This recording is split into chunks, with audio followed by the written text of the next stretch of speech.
League Dad, my name is Kee. Sorry we're a little bit late. It was a slight delay, slight technical issue, but we are live for Netherlands Under-19s against England Under-19s. Really looking forward to this one. Lots and lots of fantastic young players in the England team and lots of great players in that Dutch team too. So really looking forward to this. Massive thank you to those that have already in the chat. I can see comments and everything coming in. It's fantastic. I'll go through the lineup shortly. As always, I do just want to say a big thank you to our sponsors from the 25-26 season, probably. We'll see. Match Bingo. Match Bingo are a fantastic new app. If you've never heard of Match Bingo, if you've never played Match Bingo, then I am absolutely certain that you'll like it. Or at least you've got to give it a go. Match Bingo is a combination of everything that you'll love about a game, a bet on the football. The heat is absolutely all over the place at the minute with my head. Match Bingo combines all the things that we love about a bet on the football and all the things that we love about a game of bingo. So it's a fusion. That's what the app is about. It's absolutely fantastic. You can win a small fortune on it. And if you go and buy a bingo card right now for maybe this game, you can go buy a bingo card. It costs you a couple of quid. And you get a bingo card with 15 random events on it that can take place during a game. Things like, for example, corner to the Netherlands, free kick to England. And as those things happen during the game, they get marked off on your bingo card and you win prizes for a line, prizes for 2 lines, and prizes for a full house, the same way that you do in bingo. There's over 10,000 players, across the UK, and over £200,000 of prize money has been paid out to Match Bingo players across the UK. So, if you are interested in having a go at Match Bingo, then please do go and scan the QR code, which is live on screen, or you can click the link in my description as well. And with that said, let's get stuck in. Let's get stuck into the live. Daria, I've been waiting for an hour. You've not been waiting for an hour. You've not been waiting for an hour. It was only ever scheduled to be on for 5 o'clock. So you might have been waiting 7 minutes. Maybe 7 minutes you've been waiting. Pure loyalist, alright, Key, and all in the chat. It's 80 degrees up here, so out with the missus and the daughter and her boyfriend. All the best to you, your family and the channel. Hopefully catch up later. Enjoy. Take it easy. Yes, pure loyalist. No worries, mate. We'll see you later on tonight, hopefully, when you're back. Enjoy the day out with your family. It's an absolutely sweltering day. I think it's the hottest day of the year here in England. Daria, what time is the game? The game kicks off at 6 p.m. 6 p.m. kickoff. So we've got quite a bit of game, quite a bit of time to wait until then. But we have got the Club World Cup. So the Club World Cup is playing currently Benfica against Auckland. Would you believe Benfica against Auckland is currently 0-0? So we could watch Benfica against Auckland for a little minute, couldn't we? Should we watch a bit of Benfica Auckland? Should we do that? Let's put Benfica and Auckland on. Why not? Let's put Benfica and Auckland on DAZN. We can watch. Come on, search DAZN. Right, there you go. So we'll watch Benfica against Auckland for the first hour or so. We can certainly watch the first half of it, can't we? We'll certainly watch the first half. And then we'll switch over to Netherlands and England. Of course, we'll be doing the build-up to all that. I want to get your thoughts on all of the news that seems to be coming out across Europe today. Lots of big football news has happened, hasn't it? Apparently, PSG have had an offer accepted by Bournemouth for Ilya Zabarnyi, Dean Hyson's centre-back partner. So Bournemouth have sold both of their centre-backs this summer for the best part of 120 million quid. Which is incredible, isn't it? 120 million quid Bournemouth have managed to get for the 2 centre-backs, which I'm very impressed by. And they've gone to Real Madrid and PSG. The Real Madrid and PSG centre-backs currently, last year, they were playing at Bournemouth. So that's just how quickly it all can go. Domenico, how's it going, Domenico? Good to see you. Yeah, let's watch the Benfica v Auckland game for the first 45 minutes, and then we'll switch over to Netherlands against England. Domenico, Auckland will win. Do you think so? Yeah, I don't know, I don't know. I think Benfica have got this one. Benfica have put all of the pressure on in the early parts of the game. It's just been an offside given there. But we'll keep up to date on all of the games, of course. We're not going to be live for Chelsea and Flamengo later. No, someone's just asked about Chelsea and Flamengo. We're not going to be live for that one later. Purely because all these Club World Cup games, especially in the group stages, it feels a little bit like flat. Do you not think? A little bit flat. So I'm not going to be watching Flamengo and Chelsea. We're going to stick with the Euro Under 19s. We're going to be watching Netherlands against England. The lineups for that, by the way, I'll go through the lineups shortly. So we've got for the Netherlands, it is Heerkens in goal, Reed, Ugwu, Van Aale and Rots at the back. In midfield, it's Borgaard, Schmidt, Kees Schmidt, who is a very, very talented player from AZ Alkmaar. Really, really like him. Kees Schmidt and Tygo Land alongside him. Tygo Land from PSV, very, very talented young player. And then it's Redmond, Panafik, and what a name this is. What a name this is. If you are of a certain age, you will definitely remember this.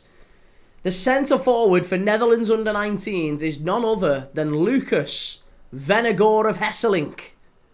Vennegoor of Hesselink, the younger Vennegoor of Hesselink, is starting up front tonight for Netherlands Under-19s. What a throwback that is. Jan Vennegoor of Hesselink. People of a certain age will definitely remember Jan Vennegoor of Hesselink. And his son, Lucas Vennegoor of Hesselink, starts up front tonight for the Netherlands. He plays for 20 currently, but he's up front with Redmond and Panafik.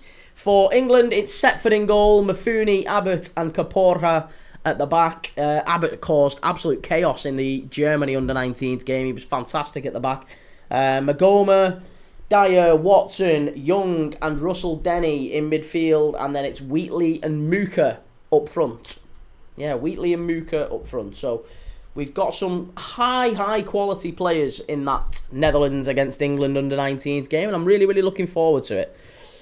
I'm not particularly looking forward to the Flamengo-Chelsea game. That's why we're not doing it. We're going to give it a miss. We're going to watch England instead. We had a straight-up choice between which one we'd do, and I chose them instead. Ian Davis, when's Kirkes coming? Mate, Kirkes is pretty much done. It's signed and sealed. Yeah, Kirkes is done. Jake, is the Club World Cup going to be a yearly thing? The players need a break. It's ridiculous. The shirt printing would cost a bloody fortune. No, it's every 4 years. So the next one is scheduled for 2029. Reece, Liverpool getting Kirkes is annoying. It's coming, Reece. It's coming. Kirkes on the left. Frimpong on the right. Vert, Isaac, Salah up front. Love it. Gay coming in as well at the back. Mark Gay. Kwanzaa out, Gay in. We've upgraded in defence. We're doing everything's going wonderfully well. It's all good for the Liverpool fan right now. And obviously we've got Mamadashvili in as well. I don't want to underplay that too much. Mamadashvili is an unbelievable goalkeeper, by the way. A top goalkeeper. Reece, Liverpool have Kirkes, Frimpong and Vert. Absolutely hell next season. Oh, I'm looking forward to it. I'm really looking forward to next season. Daria, I think it'll be a win for England. 3, Netherlands 2. Okay, well, like I said, you're probably old enough to remember Vennegoor of Hesselink, aren't you? Or maybe not. No, maybe not. Jan Vennegoor of Hesselink. Excuse me. Lucas Lambert, who are we watching tonight, mate? We're watching Netherlands Under-19s against England Under-19s. It kicks off at 6 p.m. You can watch it on BBC iPlayer. You can watch it on UEFA.tv. You can watch it on... I think that's it, to be honest, actually. You can watch it on BBC iPlayer and you can watch it on UEFA.tv. Wherever you are in the world, completely for free. That's where I'm watching it. And if I'm dead honest, I think that's a better game than Chelsea.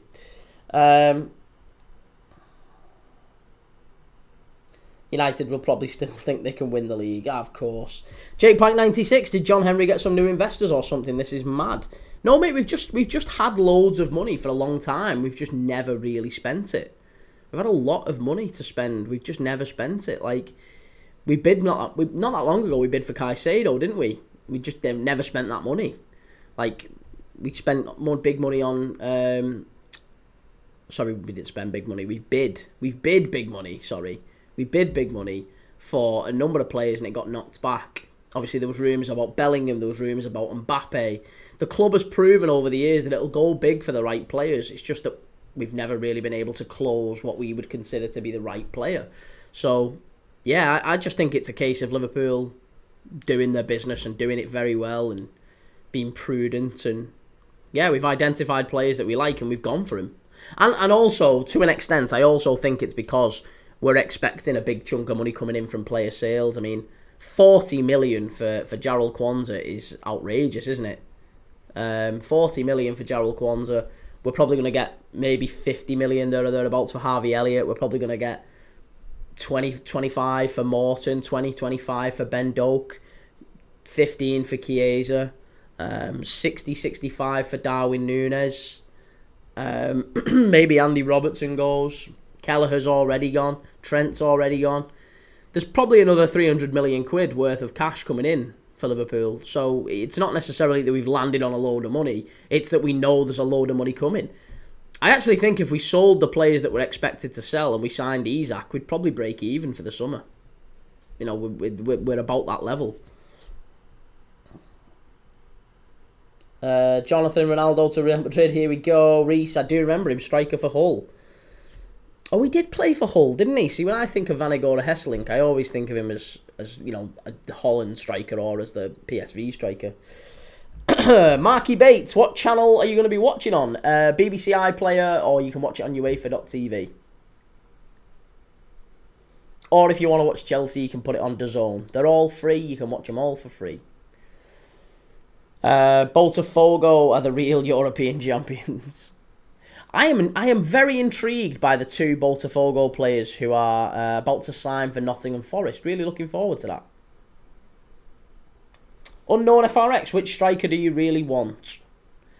I want Isak, yeah. I'd like Isak. If we don't get Isak and we don't get Alvarez, then I would rather keep Darwin Núñez. That's my personal opinion. I would much, much rather see Darwin Núñez stay than us go out and get, you know, a Sesko or a Gyökeres. I don't think they're much of an upgrade. Reece not fancying the British and Irish Lions versus Argentina, Prem Dad. No, actually, I don't do rugby. That's not my thing. However, I am supporting another channel which is about to launch. I'm not going to be involved in it at all, by the way, but there is a rugby live watch-along channel that a good friend of mine is starting up soon. So if you do like rugby, then I'll maybe I'll collab with him at some point in future and let you know about his channel. But he has seen what we're doing here at Premier League Dad, and he wants to give it a whirl himself. So in time to come, I'm sure maybe there'll be a rugby crossover. Not with me. I honestly have no interest in rugby. It's not my thing. But he loves all that. He loves the British and Irish Lions. Jake. No, Newcastle won't budge for less than 150, surely, especially to a direct rival. To a direct rival? They're not selling him to Brighton. Newcastle aren't a direct rival to Liverpool. Direct rival? Come on. Not a direct rival. Newcastle aren't competing with Liverpool. We're not a direct rival. We're a couple of tiers above Newcastle. I'm sorry. There's no way you're getting away with saying that. Yeah, I mean, I don't think it'll be 150, Jake. No, I think it'll be a lot less. I think it'll be closer to 120. And I think it'll be closer to 120 because I think it's the whole move is predicated on Isak having to come out and say, I want to leave.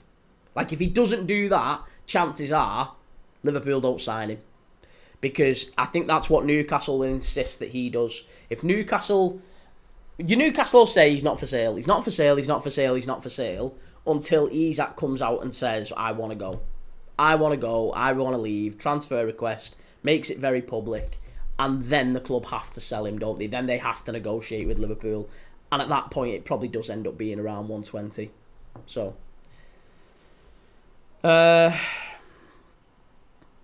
on toast with butter. Thoughts on Liverpool's signings? Very, very good. Yeah, very impressive, aren't they? I think you'd have to say we're We're favourites for the league title again next year.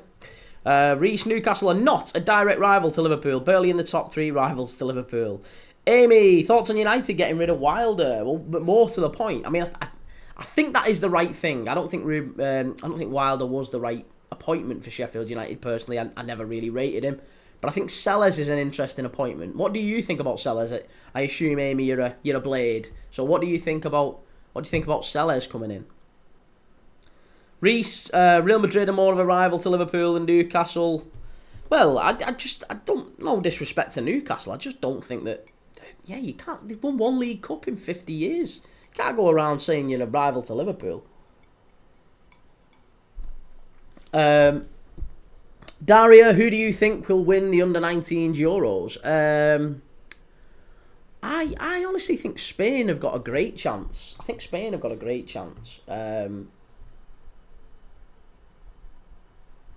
Yeah, Spain were phenomenal. They're the only team so far that have been 100%. I mean, up to now, obviously, the Netherlands have the chance to be 100% tonight if they beat England.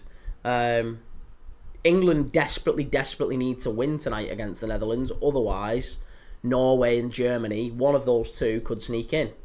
So, Norway and Germany, they need a win and they need England to lose. That's it. They need to win. There has to be a winner in that Norway versus Germany game. If there is, then an England draw, then England are out. So I think, personally my favourite is Spain, I would say, Daria. Amy, I have no idea. I liked Wilder's passion, though. He did make some daft decisions, but he wasn't bad. No, he wasn't. Do you know what? I just think he's too rigid, Wilder. I think his approach is just far too, just a bit old school, a bit risk averse as well. I didn't rate him. I didn't think he was ever likely to be the manager that took Sheffield United back up and kept you up.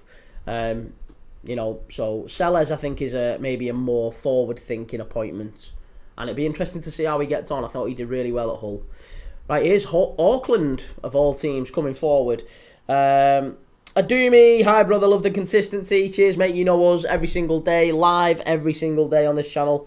Marky Bates, have you been watching the under-21s? Yeah, with the under-21s and the under-19s. Bizarrely, I mean maybe not bizarrely, but I was very surprised by how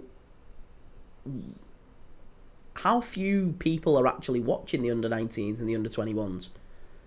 Like, the under-19s and the under-21s, we have one of the most watched, that's our most watched streams on our channel, the under-19s and under-21s games. We've done loads of them in the last couple of weeks, and they've been really, really good to watch. Like, the Germany 5-all game was genuinely one of the best games I've ever seen.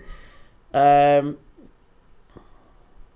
Lowe, thoughts on Graham Potter at West Ham? He needs a big summer, doesn't he?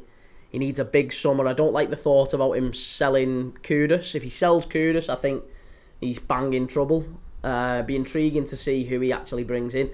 I don't think the signing of Todibo for 40 million is particularly good value. Now, I don't know if that's something that West Ham agreed to previously, but 40 million quid for Todibo is not good value at all. He was awful last season, I thought. So, Graham Potter has got a lot of work to do in the transfer market. And I think if he starts that by selling Mohamed Kudus, even if it's against his wishes, if he sells Mohamed Kudus, West Ham have taken a giant leap backwards. So, Graham Potter's one of those I think could well be out of a job by Christmas, January time. I think he could start badly. Reece, I fancy Spain for the World Cup, to be honest. Mark, hey mate, good to see you. Good to see you, Mark. Who have you got winning the Club World Cup? I think City. Yeah, I think City. I don't know why, because they've not been fantastic, but I fancy City to do it. Mark, I wonder why Mikey Moore isn't starting. Well, I'm glad to see that Watson is, but yeah, Mikey Moore was quite good in the last game. Adumi, what are we watching today? We're watching Netherlands under-19s against England under-19s in what is a pivotal end of the campaign game. England have to win. And you know, if they don't win, then they have to hope that Norway and Germany draw in the other game. So England they've got a big task ahead of them tonight. Matt Lowe, West Ham's recruitment is awful. Graham Potter did inherit a poor squad. He did, yeah, he did, and I feel a little bit of sympathy for him, but I would also argue that it's his responsibility to change that, and he took that job on, didn't he? Now, if he didn't think he could do that, then probably not very well advised. Reese, hope you're looking after yourself and have a fan on and hydrating in this heat, Key. Oh, yeah, look at this. Right here. Look at this big boy. That's blowing like a... Blowing a gale down my ear hole there. Mark, did you see Kirkes? Here we go. I didn't. Well, I haven't seen the actual here we go, but I know he's signing. Yeah, I know he's signing. Mark, and now apparently we're going for Isak and Gay. Yeah, Isak and Gay are going to be the pivotal signings, I think. If we get, I mean, Gay, I think, is a really good one. He's a really obvious one because he's only got a year left on his contract at Crystal Palace. So if we sell Kwanzaa for 40 million, which looks like it's about to go ahead, 40 million. That means we've effectively paid 65 million quid plus Kwanzaa for Wirtz. That's some going, that, isn't it? That is some going. That is exceptional negotiation on the part of Richard Hughes and Edwards and whoever else has been involved in it at Liverpool.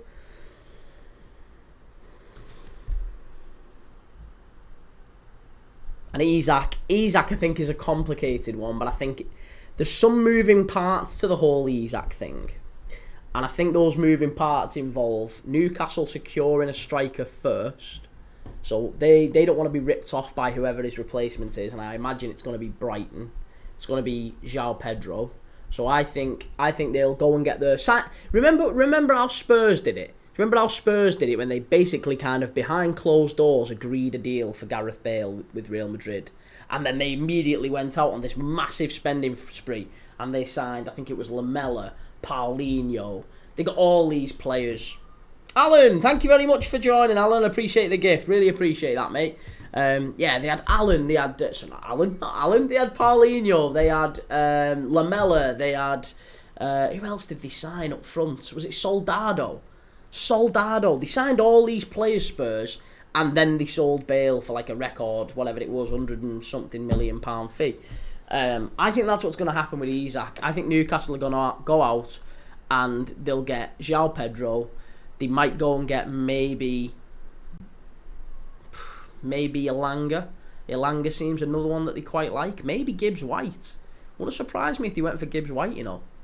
Gibbs White, maybe Elanga, maybe João Pedro, maybe Morgan Rogers. That's another one doing the rounds with Newcastle. But if they went and got those sorts of players and then they sold Isak for 120 million, let's say 110, 120 million, at that point it probably doesn't feel as bad. Probably feels like a little bit more justifiable from Newcastle fans' point of view. Marky Bates, if you thought Trent couldn't defend, wait till Frimpong gets going. Mate, I saw Frimpong, we've watched loads of times on this channel. Frimpong can defend fantastically well. Don't know what you're talking about. Again, if that helps you sleep at night, whatever helps you sleep at night, mate, that's fine, you know. If that helps you sleep at night thinking Frimpong is a terrible defender, and yet he's just won a Bundesliga title unbeaten with Leverkusen, and he's won all sorts at Celtic as well. He was fantastic coming through the City Academy. He's done really well at right back for the Dutch team as well as at right wing. Very nearly 1-0 for Benfica. So he's played in a multitude of positions, hasn't he, Frimpong? So I don't think it's a concern at all that we've signed him and you think he can't play right back. Like I said, I'm sure Arne Slot knows a little bit better than you and I, my friend. Reese, imagine Declan Rice and Gibbs White in our midfield, a thing of beauty. Apparently Arsenal are going after Rodgers, aren't you? If you went and got Morgan Rodgers, I'd be really worried. Morgan Rodgers and Gibbs White, those are the sort of signings that would concern me about if Arsenal went and got them. Not forget Rodrigo and Zubamendi and Gyökeres. You need legs in that midfield, especially if Thomas Partey is going, and he is. It looks like it, doesn't it? For me, if I'm Arsenal, I am cancelling that Zubamendi deal. Cancel it. Go and get Morgan Rogers. Go and get Gibbs White. Those are the players you need. Those are exactly the sort of players you need. The Red Baron, apparently Isak has told Newcastle he wants the Liverpool move. Well, of course. Of course he does. Why wouldn't he? Alan, Liverpool putting together a super team for sure. Marky Bates, I'm a Leverkusen fan. Xabi only played him in a back five. Right, so what's that got to do with anything? Do you not have to defend in a back five? Do you not have to defend in a back five? Do you not have to do 1v1s? Was it just... No. And like I said, he played for Celtic for years. He's played at national level as a right back. So it's absolutely irrespective of what you're thinking to say that he can't defend, he can't play at right back. There's no evidence for it. No evidence.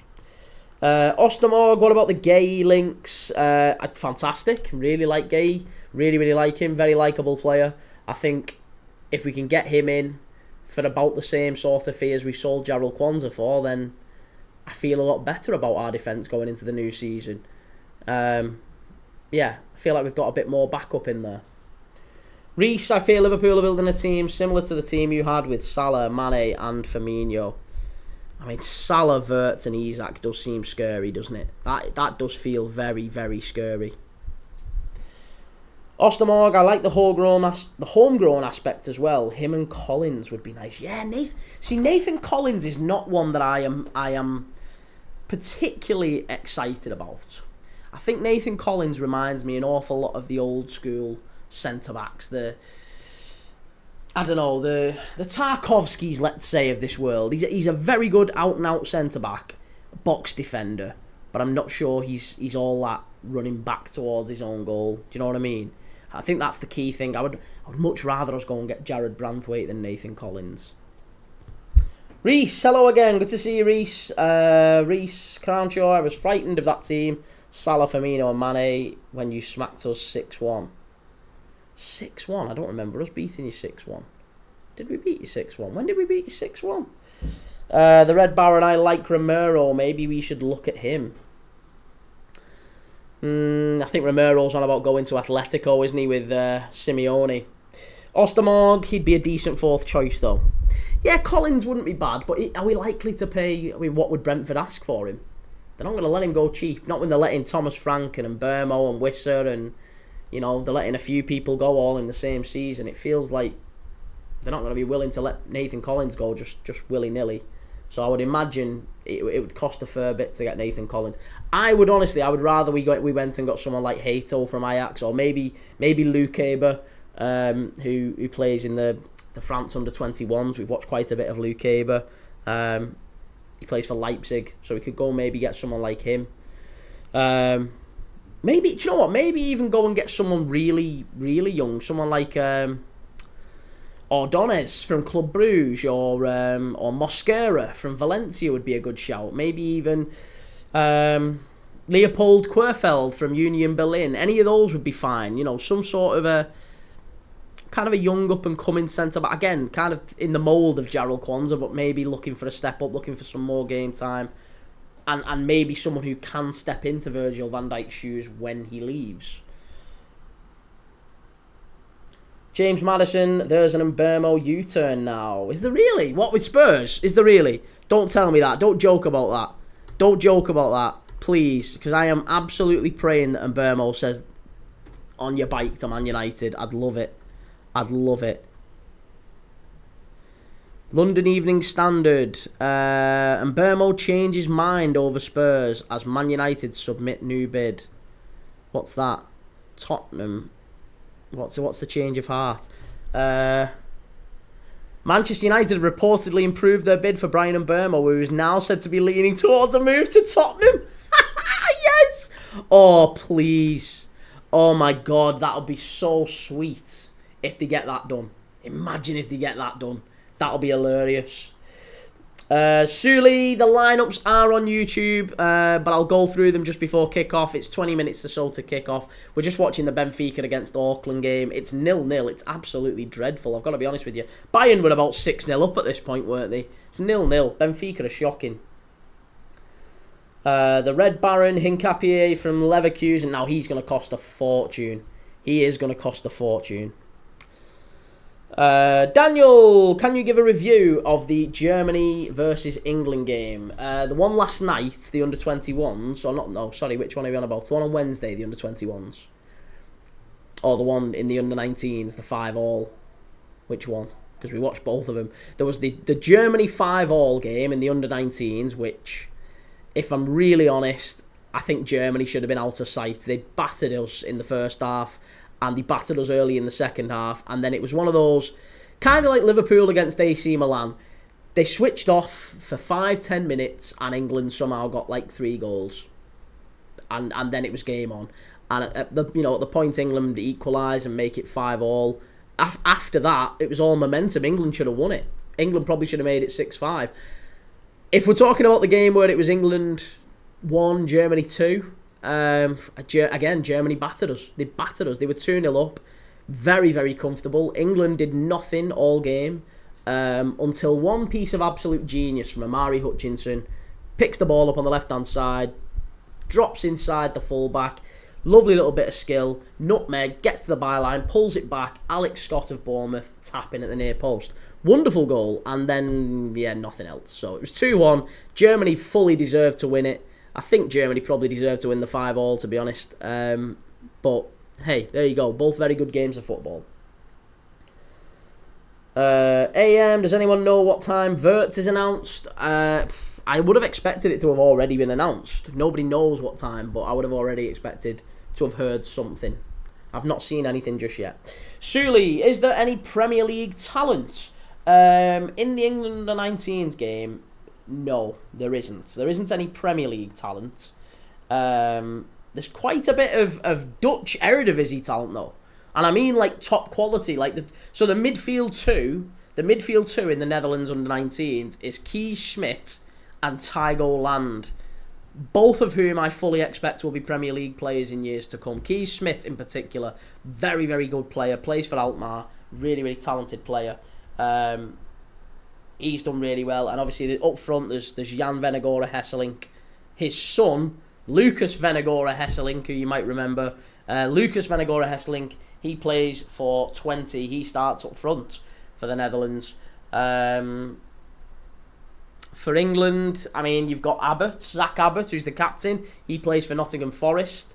You've got Tom Watson, who scored the winner in the playoff final. He's now at Brighton. So you've got a little bit of Premier League talent, I guess, but beyond that, there's not really much. I mean, Shamira Muka, who plays up front for Chelsea, hasn't really played all that much in the Premier League. I don't think, maybe 1 or 2 appearances max.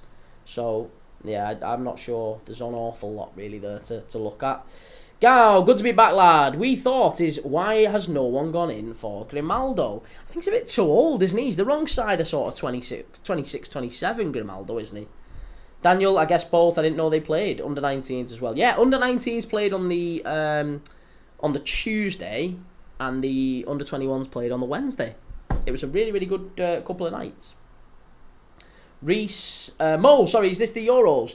Yes, we are watching the under-19s Euros. Netherlands against England under-19s. It kicks off in 18 minutes. You can watch it on BBC iPlayer. You can watch it on UEFA.tv as well if you want to. We are just watching the Benfica v Auckland game just while we're waiting for it to kick off. I'm dead honest, this has been dreadful. It's 0-0, Benfica 0, Auckland 0. I'm so glad we didn't do this one. Daniel Hutchinson, another academy graduate. What did you think of the Inter Miami game? The Inter Miami game was again a little bit disappointing. I wasn't as impressed with Samu as I was hoping to be. I was kind of hoping Samu would step on, but he was pretty rubbish. The free kick from Messi, wow! Who knew he still had it? The free kick from Messi was incredible, wasn't it? Absolutely sensational. Suarez was, I mean, you can tell Suarez is broken. It looks like he's running through treacle nowadays. But yeah, really, really good. performance, I thought, by Inter Miami. Fully deserved the win. Reece, Tommy Setford is Arsenal's third choice keeper. Yeah, and he, to be honest, he was crap the other night, Tommy Setford. Toblerone 99, Liverpool going after Gay and Isak, while Arsenal are monitoring Madueke. Madueke is shocking. That is another very, very bad potential Arsenal signing. I'm sorry. If they end up getting Madueke, that's a very, very poor decision as far as I'm concerned. Reece, the free kick was a thing of beauty. That's why he's the best player to ever play the game.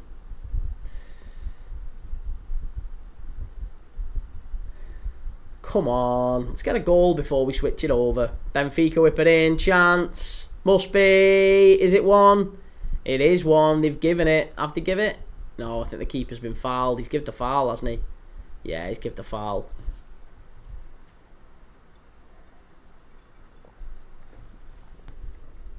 Oh, you know what the worst thing is? Absolute worst thing. I left a bottle of water in here so that I had something to drink during the stream. It's warm.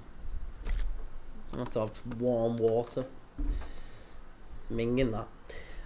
Toblerone, I disagree. Messi was great, but he's past his best. Very mediocre now.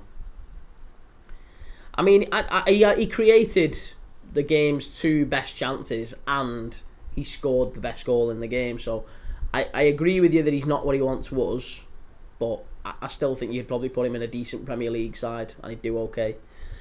Reece, can't wait for all the little Ronaldo fans to come in and be like, no, Ronaldo is better. I still think Ronaldo is like, I don't think there's much in it, don't get me wrong. I like Messi, I like Ronaldo. I think both of them were unbelievable players and I can't really separate the two. So, yeah, I'm not going to argue it anyway. If anyone feels strongly that it's Messi, some people feel strongly that it's Ronaldo.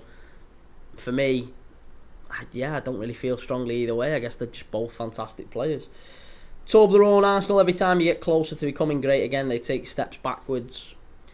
Arsenal are just infuriating from a neutral's point of view. And I'm not a neutral anymore because they're a direct competitor, but like, even when Arsenal weren't really a direct competitor of Liverpool's, when we were kind of crap and fighting for, you know, Europe, just the top 6 again, like, and Arsenal were challenging for the title, it was always really frustrating because you always felt like Arsenal were a game away from challenging, a game away from, a season away from, or a summer transfer window away from competing. And they always fluffed it up. They always got the signings wrong. And it looks like they're doing it again. They just always get the signings wrong. For me, the signings... I've never known a club so bad at getting those little... Like you're here, you're in like second or third and you need a game-changing signing to come in and take you on to the next level. They always get it wrong. They always get it wrong. Do you know who they got in 2000? What was it? 2003? Was it 2003? I'm sure it was 2003. They just won the Invincibles thing not that long ago. Chelsea were coming on the scene, and you know, obviously United were still lingering around, but they were really, really looking for a player to come in and really take Arsenal onto the next level. Do you know who they went and got? Jose Antonio Reyes. God rest his soul, obviously, but you know what I mean. Jose Antonio Reyes didn't end up being anywhere close to the player that they needed. You go on to they've done well with some big signings like your Alexis Sanchez. I'm not saying they've not had big players, but whenever they've wanted a player to come in and really help them bridge a gap, it's never ever been the right one. David Pillinger, do you cover Wolves matches? Maybe do all matches on this channel. Yeah, every single club, every single league. If there's a game live, chances are we're watching it. We do between 1 and 4 watch-alongs every single day. Every single day.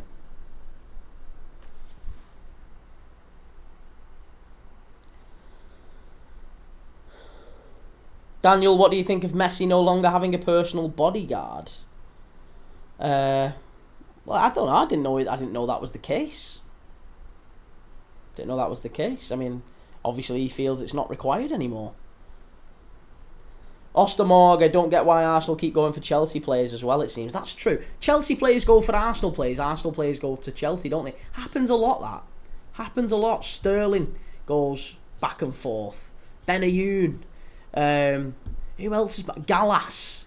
There's loads of players who've played. Giroud. There's loads of players who've played for the pair of them over the years, isn't there? Ashkan, what are your thoughts on Nottingham Forest agreeing terms to sign Igor Jesus and Jair Cunha from Botafogo? They both played crucial roles in the win against PSG. I didn't think Cunha played against PSG.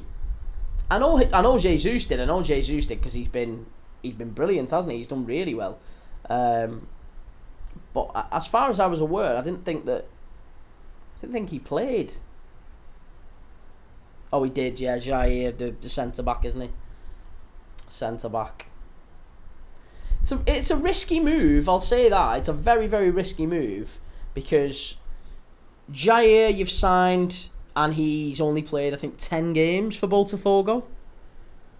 He's only 20 years of age. I mean, look, he could come in and be an absolute worldie, but, you know, it's going to have to be a good value signing, that, because you've paid whatever for him. He's played 10 games.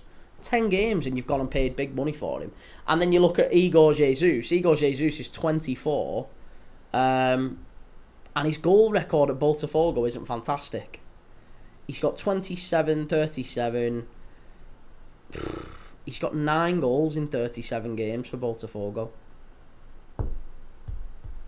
Botafogo. Like, with the best will in the world, Ashkan, you've signed a centre-back who's played 10 games, and you've signed a centre-forward who admittedly looked very good last night, but you've signed a centre-forward who's got 9 goals in 37 games. I'm not sure that's particularly good. Razine, how are you, mate? Had an okay day, but yeah, yesterday, Miami game was a therapy. Goat scoring a banger. Great free kick, wasn't it, Razine? Yeah, fantastic free kick.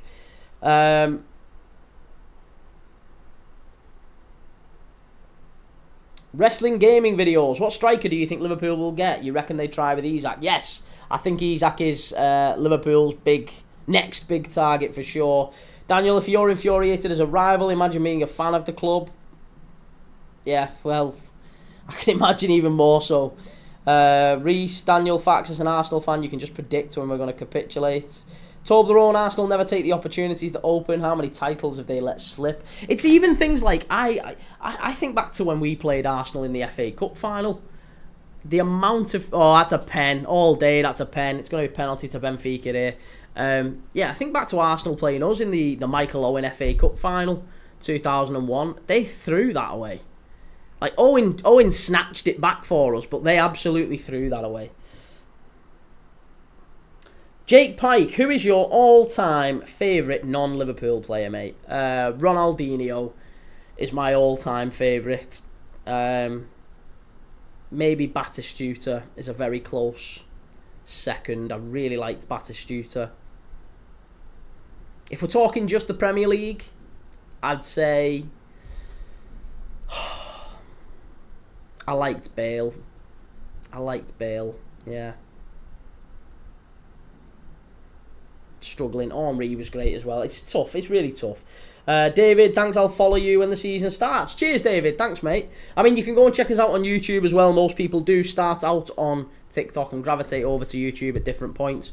There'll be more videos coming out on YouTube in the next week or so.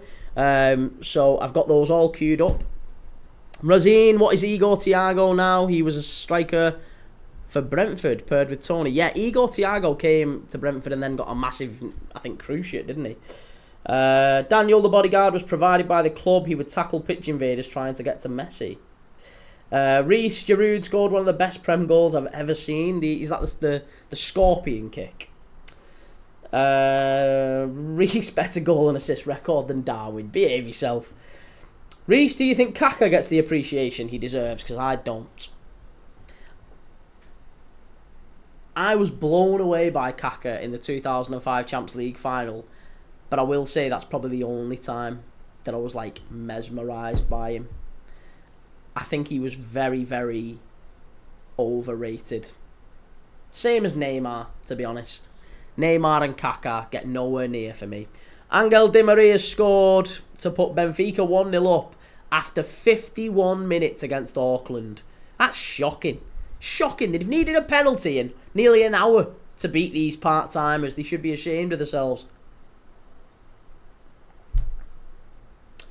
Toblerone, does Nico Williams push Barcelona to another level? Because they're already fun to watch. I don't know where he plays. I'm really concerned about where Nico Williams plays for Barcelona. Because you've got Williams, you've got Rafinha, you've got Dembele. I bet they wish they had Dembele still. You've got Yamal, you've got Williams, and you've got Rafinha as part of that front three. And I don't think... Razine will tell me otherwise, I'm sure. Razine thinks that Rafinha will end up playing as a number 10 in Dani Olmo's position. I'm not sure that's going to be the case. And even if it is the case, I'm not sure how Barcelona adapt to that. Because then you're effectively playing a 4-2-4. So it feels a little bit overwhelming. And I actually think it's probably going to be more likely that they stay in the system that they're in with the three up front. And Nico Williams just ends up covering for either Yamal or Rafinha on the other side.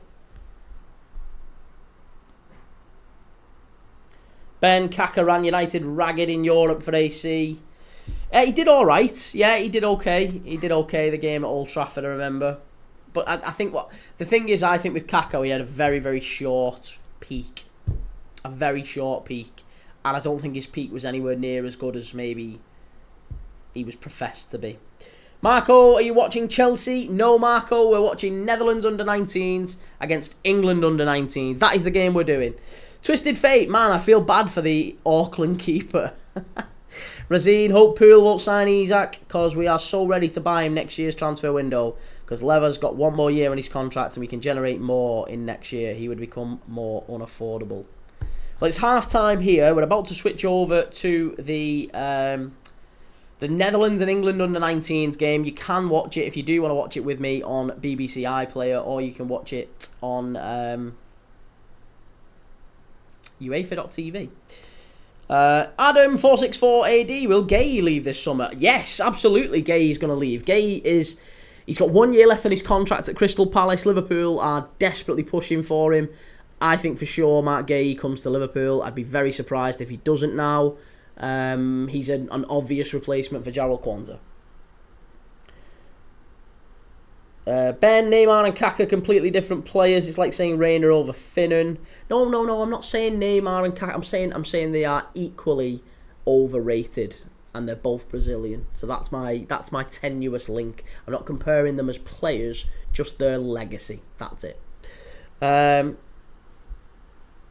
Toblerone, Neymar was incredible with Barcelona. He was a match winner, so was Kaka, best at AC Milan. Jamie, one thoughts on Mustafi. Great player. Everton should never have sold him. Be yourself, Dylan. Russell Martin said he will prove he is right within 6 months. What a joke. Mate, why not? Why not? He could give it. You've got to give him a go. Give him a whirl.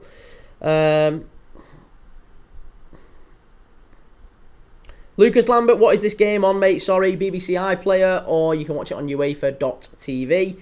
Ben, how much do we get Gay for, considering 1 year left? Well, apparently Spurs had an offer of 55 million turned down in January. So I think now you're probably looking at closer to 40. And I think if we've sold Kwanzaa for about 40, 35, 40, I think if we get Gay for about 40, 45, that's money well spent. I'd be happy with that. Be yourself, Dylan. I'm stunned that PSG lost. That's true. Adam464AD, Gay has his pick of clubs. Why Liverpool over Chelsea or Arsenal? Well, Chelsea have already turned him out on the streets once, haven't they? Chelsea basically had him and left him. And Arsenal, he isn't going to get in over Saliba and Gabriel. Neither of those look like leaving anytime soon. And to be honest, he's more chance of winning things at Liverpool. So I think if he looks at it, he might look and say, well, Van Dijk has got maybe 2 or 3 years left. Kanate, he may be going inside 12 months. If I sign for Liverpool now, I'm 24 years of age. I can be at the club for 6, 7, 8 years at one of the biggest clubs in world football. So yeah, I think he makes sense, and we make sense to him. Will LeBorn, do you keep up to date with the EFL or just Prem and Europe? No, mate, we do the football league as well. We do the Championship. In fact, our most popular stream on this channel was the National League playoff final. So We do a watch along every single day. That's what I should really rename the channel, shouldn't I? I should really rename it to like the watch along channel, because we do watch alongs every single day on this channel, and we do it from all leagues, all teams. We do all sorts. So at least one, sometimes up to 4 watch alongs every single day. If there's a game of footy on, chances are we're live. DJ Dan Mercury, how's it going, mate? Good to see you, Dan.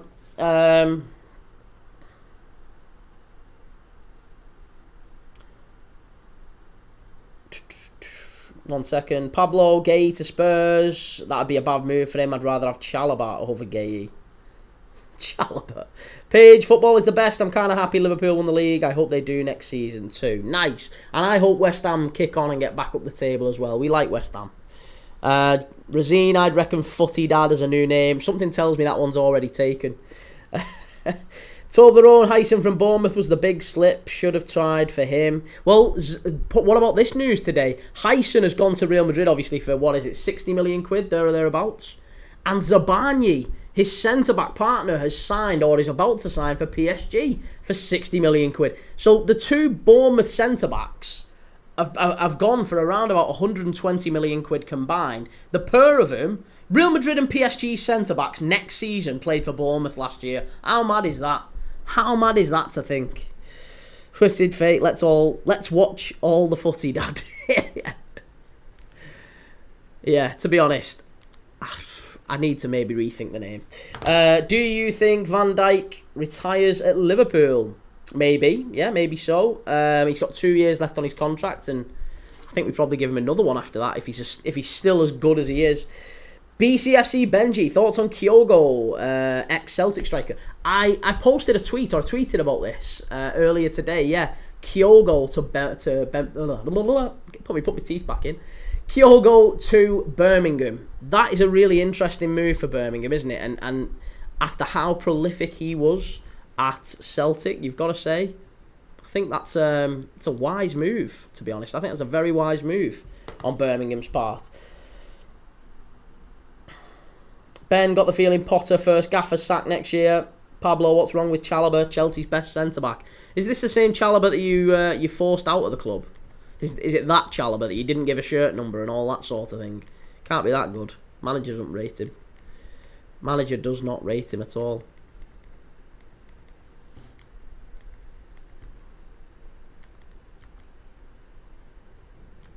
Okay.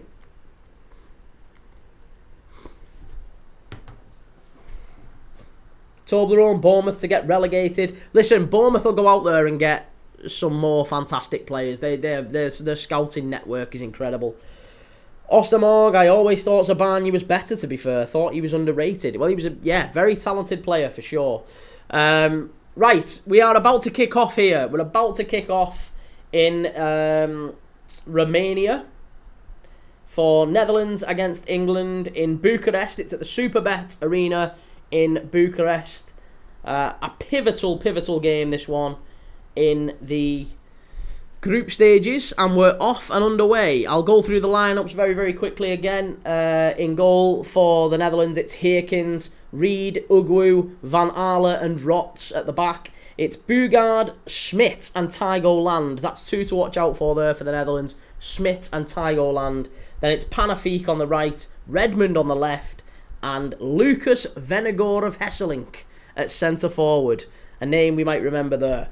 For England, it's Tommy Setford in goal, Arsenal's third choice keeper. Mafuni, Zach Abbott the captain. He's Nottingham Forest's young centre half. Mafuni plays for City. Zach Abbott, Kaporha completing the back three. McGorman on the left, Young on the right. Midfield three of Watson, Dyer and Russell Denny. Spurs' Russell Denny, who scored in that Germany 5, England 5 game the other day. And then the front two is Shamira Muka of Chelsea and Ethan Wheatley of Manchester United. He was last season out on loan at Walsall. Had a half-decent season, I guess, for Manchester United's under-21s before that, but he didn't really play all that much when he was out on loan.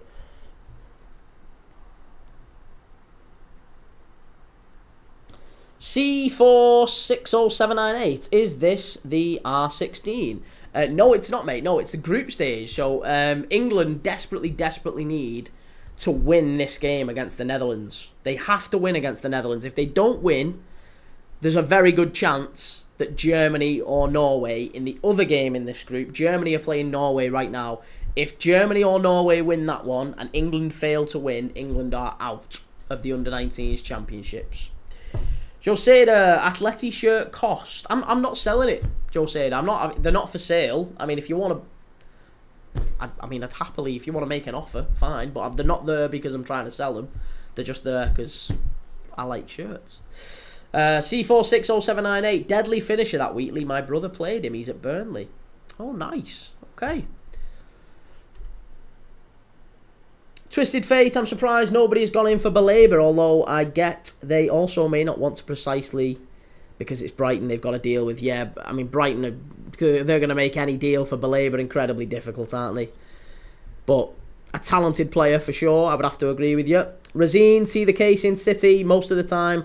Doku and Grealish is benched when Foden, Savio plays, so rotations are very crucial. Gotta say, Rafinha used to play number 10 back in 2023 when Gavi and Dembele played on the wings. Yeah, I still don't think that Rafinha ends up playing as a 10, if I'm dead honest with you, mate. Paige, who do you think might get relegated next season? Who do I think might get relegated? I think one of the promoted sides stay up. I'm not entirely sure who just yet, mind, but I do think one of the promoted sides do. So I think Sunderland go down. I think it's going to be a straight shot between West Ham, Wolves and Everton. They're the three that I'm most concerned about. Maybe Brentford as well. I think Brentford are vulnerable. So Brentford, West Ham, Everton, Wolves. Those are the teams I'm a little bit concerned about. Wolves have started the window very, very well. So maybe we can take them out of it. I guess we'll see. But I definitely think that Sunderland go down. I think Leeds and Burnley, you can maybe flip a coin. Leeds have started the window well. You know, Nimesh is a good signing for them. Time will tell, I guess, on whether or not they start the season well. Be interesting, very interesting. But I do think at least one promoted side stay up. Jake, yes, couldn't wait to get in here tonight. 200 million just to sit down with Toon for Isaac, Neymar money. You will believe anything, won't you? You will believe anything. Luke Edwards would tell you. If Luke Edwards told you that there was a spaghetti monster up in the clouds and he was pooping donuts, you'd go outside and have a look, wouldn't you? You absolutely dine out on whatever Luke Edwards says. Newcastle won't even have a conversation unless it's for 200 million. Yeah, alright. Alright.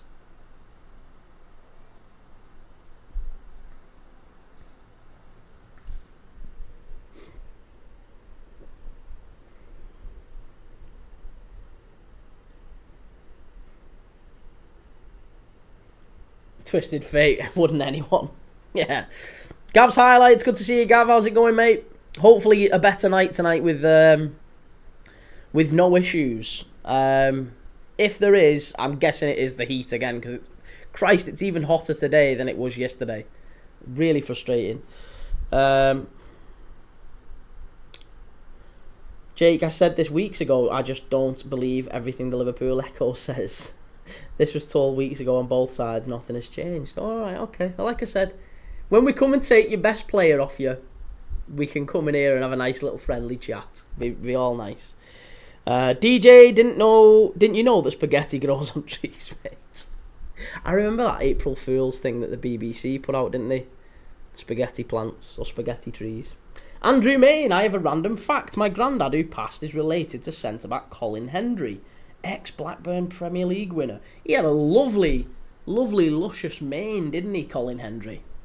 Great centre-back as well, yeah. Premier League winner, of course, with Kenny Dalglish at Blackburn Rovers.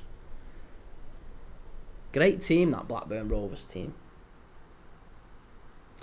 Jake, he's a Liverpool fan and always has been. He was an Arsenal fan last season, same copy and paste. Listen, Isaac, I know for sure would leave Newcastle in a heartbeat if the right offer came in for the club, right? The question remains, and this is the only question that needs asking. It's not whether he wants to leave, mate. He'd leave. He would leave. Definitely he would leave. Why wouldn't he leave? Why would he stay? He's got no reason to stay. He would absolutely leave. There's no question of that. The only question is whether or not he is willing to rock the boat. If he rocks the boat, Liverpool will go for him. And Liverpool will get him. If he doesn't rock the boat, he stays where he is. That's it. Simple. Very, very simple. Daniel, what stadium? It is in Bucharest. It's the Superbet Stadium in Bucharest, which I think... I'm not sure if it's Rapid or Dynamo Bucharest. It's not Steaua. It's Rapid or Dynamo, but I'm not sure which one. Daniel, favourite fruit? Favourite fruit? Favourite fruit? I am partial to a Satsuma. Yeah. Partial to a Satsuma. I like a Satsuma. I can go through a bag of Satsumas, to be honest. They're very Moorish. Gav, I think you were right yesterday with the heat. It could have been it. Oh, I guess time will tell. Twisted Fate, if someone offers Newcastle 150 million, I bet they take it. I don't think it'll take 150. I think it'll take less than that. It'll probably be more like 120. It just very much depends on whether or not Isak basically tells Newcastle he wants to go. Tells Newcastle he wants to go, it's done. It's done. It is done. And that is it. That how much are you prepared to push? And that's what Liverpool will be saying to Isak and his agents behind closed doors. Listen, if you push, we'll push and we'll get it done. Between the two of us, you push from this end, we push from our end, we will get it done. Isak doesn't want to push unless Liverpool get it done, because what he doesn't want to happen is he pushes and then he breaks his relationship with the Newcastle fans and Liverpool don't go hard for him, and then it all falls to bits and he stays at Newcastle. That is an outcome nobody wants. So Isak has to be certain, absolutely certain, that Liverpool want him and will go big for him. And if they do, then he'll do it. He will, I'm sure he will. He'll go to Eddie Howe and his, the Saudi guys and say to him, listen, lads, I'm off. I'm going winning the Premier League and the Champions League with Mo and Florian. Nationalsecurity.com. Would you like to see some of these lads at the World Cup 2030? I mean, there's a very, very low take-up rate for players that have played for the Under-19s going on to play for the first team. It's incredibly poor. There's not that many who do. Well, I say not that many who do. That's probably incorrect. But there's a very, very smaller percentage than you might imagine. The graduation from under-19s to under-21s to first team, it's not always a linear progress. It's usually players starting and working their way up, and then they have a breakthrough season at 22, 23. So there's a lot of players who've barely played for the youth teams and then all of a sudden they started playing it. Or sometimes, in Jack Grealish and Declan Rice's case, they've played for other countries' youth teams. Twisted Fate, that would be bad for real. That's it. That's what Isak's hoping to avoid. That is what he's hoping to avoid. Samuel, Marcus Rashford should join AC Milan. Well, there's rumours he might go to Newcastle, Rambo, Gay will stay at Palace, I think, hopefully. I think Gay is almost certain to leave with a year left on his contract. He's going for sure. The question is who Palace replace him with and how much do they ask for him. Apparently Diamond at Sporting Lisbon is the one that Palace have already identified and they're already making waves. Gav's highlight. Sorry, G, is this your only stream today? Up to now, yeah, I mean, it is, yeah. It is. But what I am planning on doing, just to let everyone know, this is going to be an extra long stream. So we're starting watching Netherlands against England. This game goes all the way through to about maybe 8 o'clock. And then we'll switch on the second half for Chelsea and Flamengo. So we'll watch Chelsea and Flamengo. That starts at 7. This game will be just kicking off for the second half as Chelsea and Flamengo get underway. So we'll watch the second half of Flamengo and Chelsea. So I am kind of doing a bumper stream on this one. It is only one stream today, but technically it's a longer one than usual because we're going to watch the second half of Chelsea. Twisted Fate, are you not scared of becoming like Real Madrid? That, I mean, is on paper this insane attack, but on the pitch it doesn't necessarily work. Not saying it's 100% a thing, but it's potential. No, it's a fair point, mate. It's a fair point, but what I would say is that I think Real Madrid bought players and tried to, like, shoehorn them in. Higgledy-piggledy, that's not where they play. Like, Vinicius Jr., Mbappe's best position is wide left, isn't it? They've put him in centre forward. We know that Rodrigo and Vinicius Jr., they like to interchange, and sometimes Rodrigo, if I'm really honest, I think Rodrigo plays his best stuff on the left rather than on the right. So actually you've got Vinny and Rodrigo and Mbappe. All three of those are left wingers, and they're trying to fit them all into a front three. Whereas with Liverpool, you've got Salah, right winger, playing at right wing. You'd have Isak, centre forward, playing at centre forward. And you would have Florian Wirtz, who I imagine is going to end up playing at left wing. I think he plays left wing and cuts in. Gav, oh thank you, come on Chelsea. Yeah mate, you'll probably, I mean I don't blame you if you want to dip out and go and watch Chelsea for the first half, but we will be live for the second half of Chelsea, definitely. Kee and Groves, what's the score? It's 0-0, mate. It is 0-0. If you want to go and check out on YouTube, you can see the scoreboard and the goal animations and everything is on YouTube. So, England are in here. Could be 1-0 England, must be. What a save from the keeper. Big save, that. Oh, he's got to score there, Wheatley. He's got to score. We was praising Wheatley. Ethan Wheatley, before the game, we were saying he was doing really well. The young Manchester United... Oh, he's got to score there. He's one-on-one. It's a wonderful ball played into the channel. I think it's by Dyer. Is it Dyer who passes it in? Wonderful ball. And Ethan Wheatley, one-on-one with the keeper. Yeah, he gets it all wrong. Ostermore, do you think Elliott could be the Kwanzaa in this situation? We get Isak and they get Elliott. Elliott to Newcastle would make a lot of sense. Yeah, I think that would make a lot of sense. But I don't know if Newcastle fans would be enamoured with that. Because... we want about 50 million quid for Harvey Elliott. So, you know, we're not giving them a bargain. We're not giving them to him for 30 million or for free or anything like that. 50 million quid is still the fee we want for Harvey Elliott. Jake, Newcastle still don't have to sell. 120 will still be there next year, matey. No, listen, Newcastle do have to sell if Isak rocks the boat. If Isak doesn't rock the boat, he doesn't go anywhere because Liverpool won't bid for him. It's literally a game of who blinks first. Isak is looking at Liverpool and going, come on. And Liverpool are looking at Isak and saying, no, you, go on tell him you want to go. You tell him you want to go. And Isak's like, well, I know, but if I go and tell him I want to go, then you don't come in. I look like a divvy.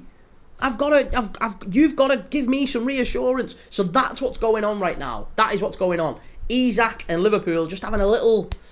We'll back you, mate. We'll back you. If you go and tell them you want to leave, we'll go and put the readies on the table for you. That's what's going to happen.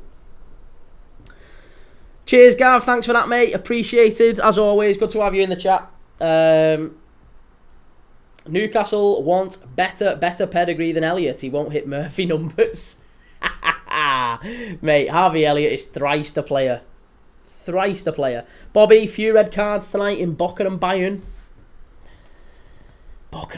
Tonight, yeah. What time's that kickoff? Is that a 2 o'clock, that? Is that a late... I know it's a late game, but which one? I don't know if it's the 11 o'clock or is it the super late one. No, the 11 o'clock is Los Angeles FC against Esperance Tunis. Yeah, so I'm guessing that's the other one that we need to be keeping an eye on. Benfica and Auckland has been interrupted. It's not half time. It's been interrupted apparently. Don't know what's going on with that one. Right, Netherlands coming down the right hand side here. It's going to be a free kick to the Dutch.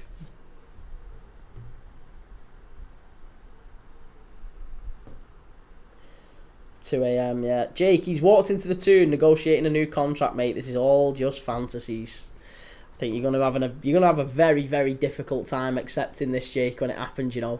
When it happens, I think Isak coming to Liverpool, it's gonna really hurt you, isn't it? It's gonna really upset you. I'll be there, mate. I'll be there to pick up the pieces. You better believe I'll be there. I'll tell you it's okay. It's all fine. Don't worry. We'll look after him. Daniel, do you think Konate should be dropped to the reserves if he refuses to sign and isn't sold? No, because I mean we've kind of set a precedent with that, haven't we? With Trent Alexander-Arnold, we've set a precedent now. He's still a wonderful player, Konate. I really, really, really hope that he stays. I really hope that he stays. But if he doesn't, and he doesn't sign a new contract, then and we can't force him to leave, can we? We can't force him we can't force them to sell or to buy or for him to go. Like if no team puts a serious offer on the table for him, then we might as well keep him for another year. Be better off to keep him, wouldn't we? So, as disappointed as it would be, if he says at the end of the season, I'm not signing, then yeah, we can maybe look for a buyer, but I don't think there's going to be a massive market for him right now. I think it's far more likely, actually, that we end up just keeping him for a year and letting him go for nothing, same as we did with Trent, which will be gutting, but it's kind of the way it is. Edward, hey Key, what time is Wirtz getting announced? I think Wirtz is getting announced. Chance for Netherlands here. I know it's said that he's getting announced sometime tonight. I don't know what's happening though. I don't know what time. There's no news about what time. Bogdan, hello mate. Just passing by. Wanted to salute you. Got a lot to work. Hope England will win the match. Cheers, mate. Good to see you, Bogdan. Again, yes, very good to see you, mate. Gav's highlights. I see you have more belief now about getting Isak than yesterday. What has changed? No, mate. It's not that I have more belief. It's not that I have more belief. I'm maybe being a little bit more cheeky with our mate Jake here. But it's not that I have more belief that it's going to happen. It's more that one thing is required to happen for that deal. And if that one thing does happen, then Liverpool will sign Alexander Isak. It's him pushing for a move. If he pushes for the move, it starts a domino effect. It means him saying, I want to leave, means Newcastle have to sell him. If Newcastle have to sell him, it means they have to negotiate with Liverpool. If they have to negotiate with Liverpool, Liverpool will get the price that they want, and they'll get the player. But it starts with Isak going to Newcastle and putting a transfer request in.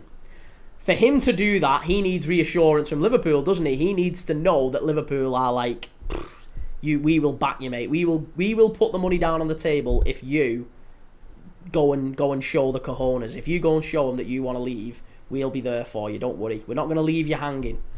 And I think there's an opportunity there. But we shall see. Konate or Saliba? Konate. Konate is better than Saliba. I wouldn't swap Konate for Saliba. And I'm guessing from an Arsenal fan's perspective, you wouldn't swap Saliba for Konate. And that's absolutely fine. But I wouldn't swap Konate for Saliba. Absolutely not. Jake, he isn't doing that though. He's walked into the Toon negotiating a new contract. This is just your fantasies. Toon saying 200 million to get to the table, Key. Cough up. Nah, we're not paying 200 million. We're not getting anywhere close to 200 million for him. No chance. No chance. England knocking it around here quite nicely, but a lot of long balls in this game so far. A lot of long balls.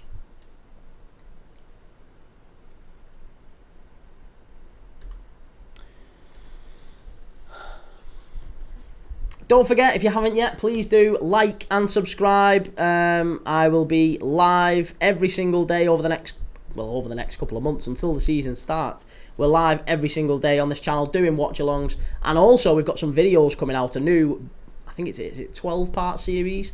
I'm releasing a 12-part series of videos in the next couple of weeks, which I think some people are going to really, really like. Not everyone, but some people are going to really, really like. Mr. Nonchalant, City on top. City on top, eh? Well, City have done very well so far in the transfer window, haven't they? They've done very, very well. Oh no, what have you done? England have given the ball away here very, very sloppily. Netherlands, big deflection. Oh, it's gone behind for a corner. That was so silly. That was shocking. That was really poor. And Tom Setford saying, come on, talk lads. So easy. So easy. You shouldn't have done that there. You give a corner away out of nothing. Absolutely nothing. Kee Smit about to whip the ball in for the Netherlands. Again, he's the player to watch as far as I'm concerned.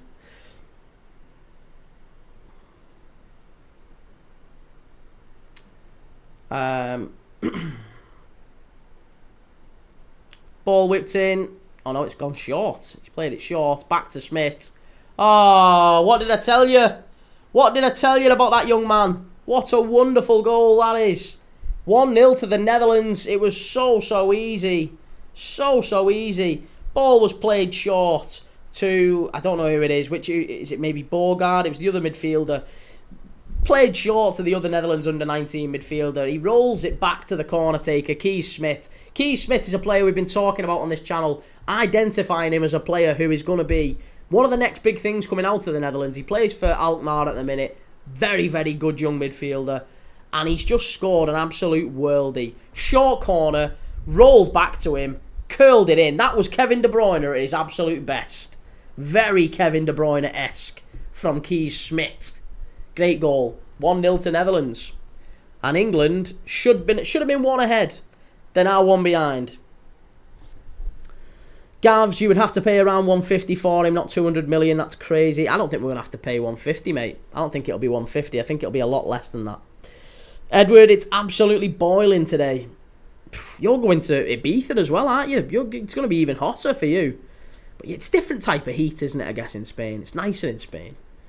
It's muggy here, isn't it? I think it's like humid. It's horrible. Jake, I promise it'll be astronomical money. Isaac loves the tune. What he really thinks of Liverpool is go and watch his celebration in the cup final. Like I said, mate, you're going to be very upset. You're going to be very upset. And when it happens, I'll be there to comfort you. I'll be there for you, mate. I promise. It'll be fine. It'll all be fine. You and João Pedro, you'll have a lovely time together. See, if you did get Isaac for 150 million, do you think Liverpool would try and do cash and players? I think there's some players that Newcastle would have, yeah.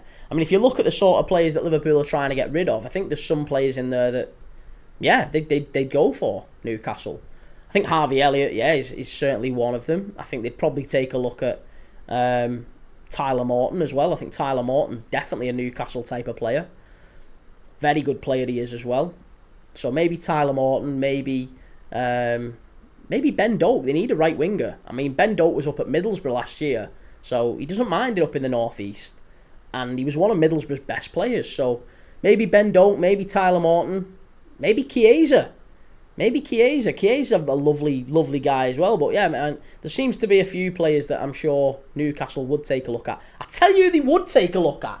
Who's not necessarily a player Liverpool are open to selling, but I reckon they'd be open to it. Diogo Jota the Slotter. I tell you something, if Newcastle sold us Isaac plus maybe, well, let's say we gave him, I don't know, 30 million or maybe 40 million plus Jota, 40. Let's say 40 plus Jota.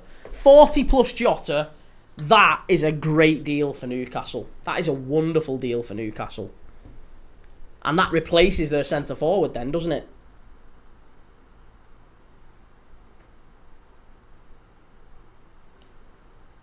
Ben Doak, we have Tino and Trips, man. Yeah, no, Ben Doak's a right winger, mate. Ben Doak plays right wing.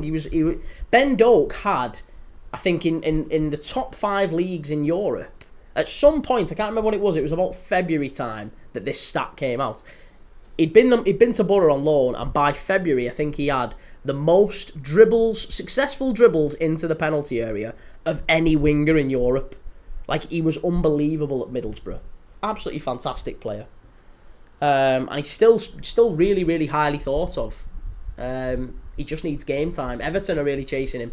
David Moyes he knows how highly rated he is. Again, Scottish international. So I think that Ben Doak could be a really good option for Newcastle as well. Jake, you tried all this for Gordon last summer, didn't work. Yeah, but Gordon didn't push. That's the problem. This is why I'm saying it'll take the player to push. If the player pushes, Liverpool will go for it. If the player doesn't push, then he doesn't come. That's it. And if he doesn't come, we're fine with it. We're fine. We'll go and get someone else. But if he pushes, we'll get him. If he doesn't push, we won't get him. Ostermorg, pure pace as well, isn't he? I hope he ends up staying at Liverpool, but I doubt it. I think he is. He's all pace. He's a wonderful dribbler. He has played some decent games for Liverpool as like an impact sub in the Premier League. I always remember him coming to, I think it was at Villa Park, wasn't it? And he absolutely skinned the Villa fullback loads of times. Top player, Ben Doak. Really good young player. And he is someone that I think could kick on, but he's not getting ahead of Salah. So he isn't getting the game time he needs. Whereas if he went to Newcastle, he'd start over any of theirs, wouldn't he? He'd start over Jacob Murphy or Josh Murphy, whichever one of the Murphys it is. Killian, what have I told you? South American football is criminally underrated. It's criminal. I don't know what underrated. It's criminal, I'll tell you that.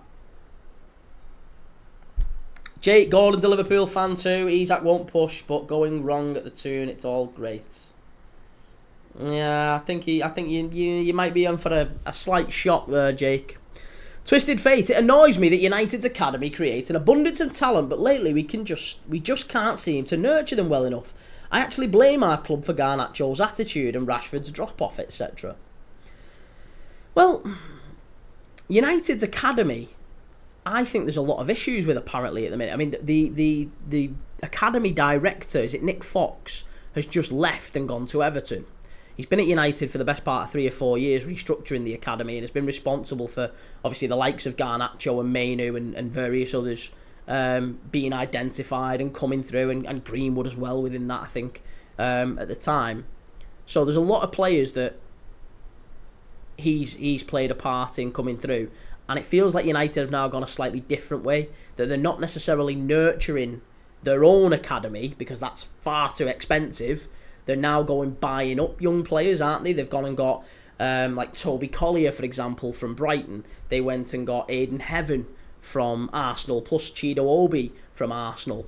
Obviously, Garnacho, I know, was an Atletico Madrid player, but they have had an academy that has done very, very well at United for many years, and it feels like now that's kind of being devalued a little bit because of how expensive it is. Gav, I don't know. I think 40 million Jota would be enough for Newcastle, to be honest, mate. Maybe 60 in Jota. 40 million plus Darwin now, that would work.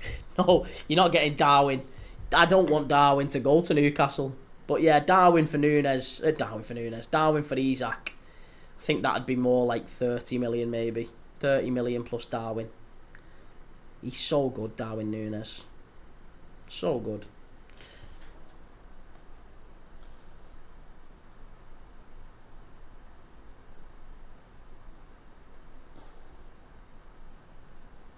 Ostermorg, look at Kirkez as well. People calling him Twerkez after the amount of liking post he did. This is it, and this is a common transfer strategy. This is what Liverpool and many other clubs do.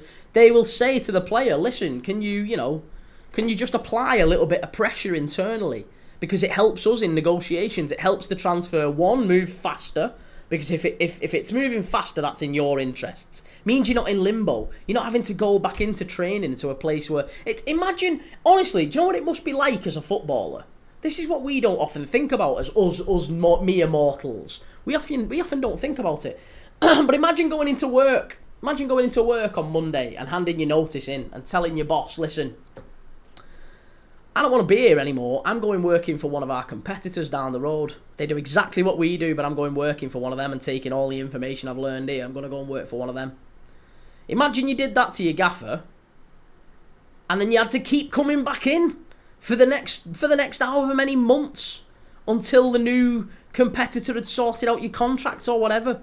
Like, it would be so frustrating. It'd be even more frustrating if then the new competitor pulled the contract and said, actually, we don't want you anymore, mate. You'd have to stay there with that gaffer who you've told you was going to leave.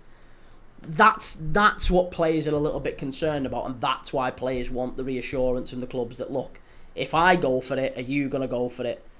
So it's that little bit of it now that they're waiting on, I think. Steve Keane, evening, got another quiz for you. Go on, yeah, go for it. Steve Keane, Darwin is a useless version of Andy Carroll, a donkey. Mate, Andy Carroll was good as well. People forget Andy Carroll. He won us the FA Cup semi-final against Everton. He scored some really, really good goals for Liverpool. He maybe wasn't the £35 million signing we wanted, but we still got about 25 back from him. So we paid 35, we got 25 back.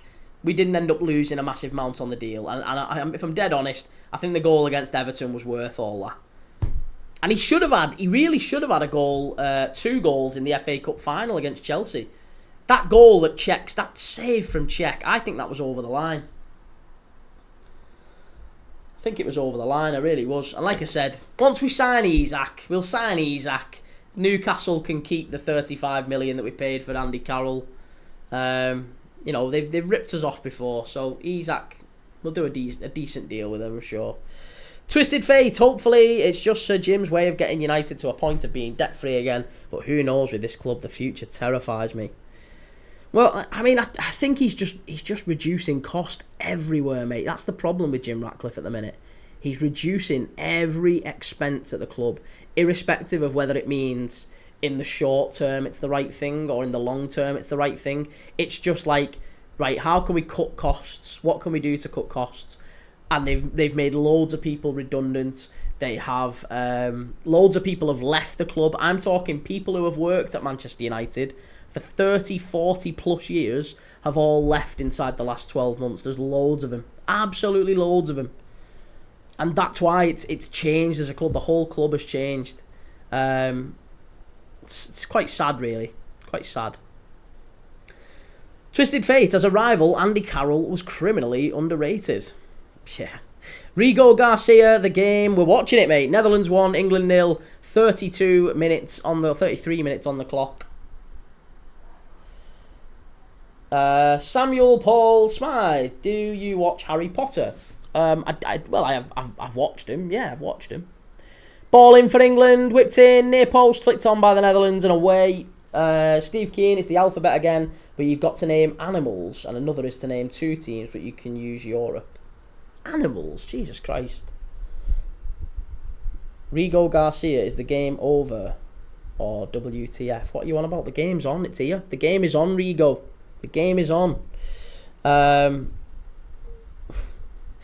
be rude, Rigo. He's not allowed to show the game because of copyright. I know. We get some people who come in and ask that question every single time. They obviously don't know the drill. As if you could just show the game.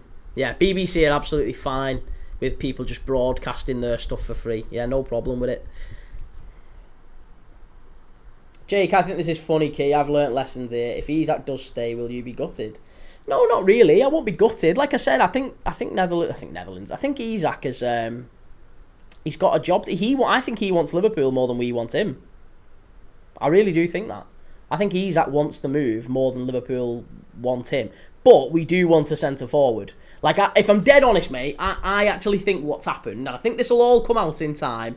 I think what's happened is Isak has pushed the move. So I think Liverpool have been chasing the likes of Ekatike and maybe Alvarez, and then all of a sudden Isak has got in touch with it, via his agent or whoever, and it's been like, oh, listen, we're interested.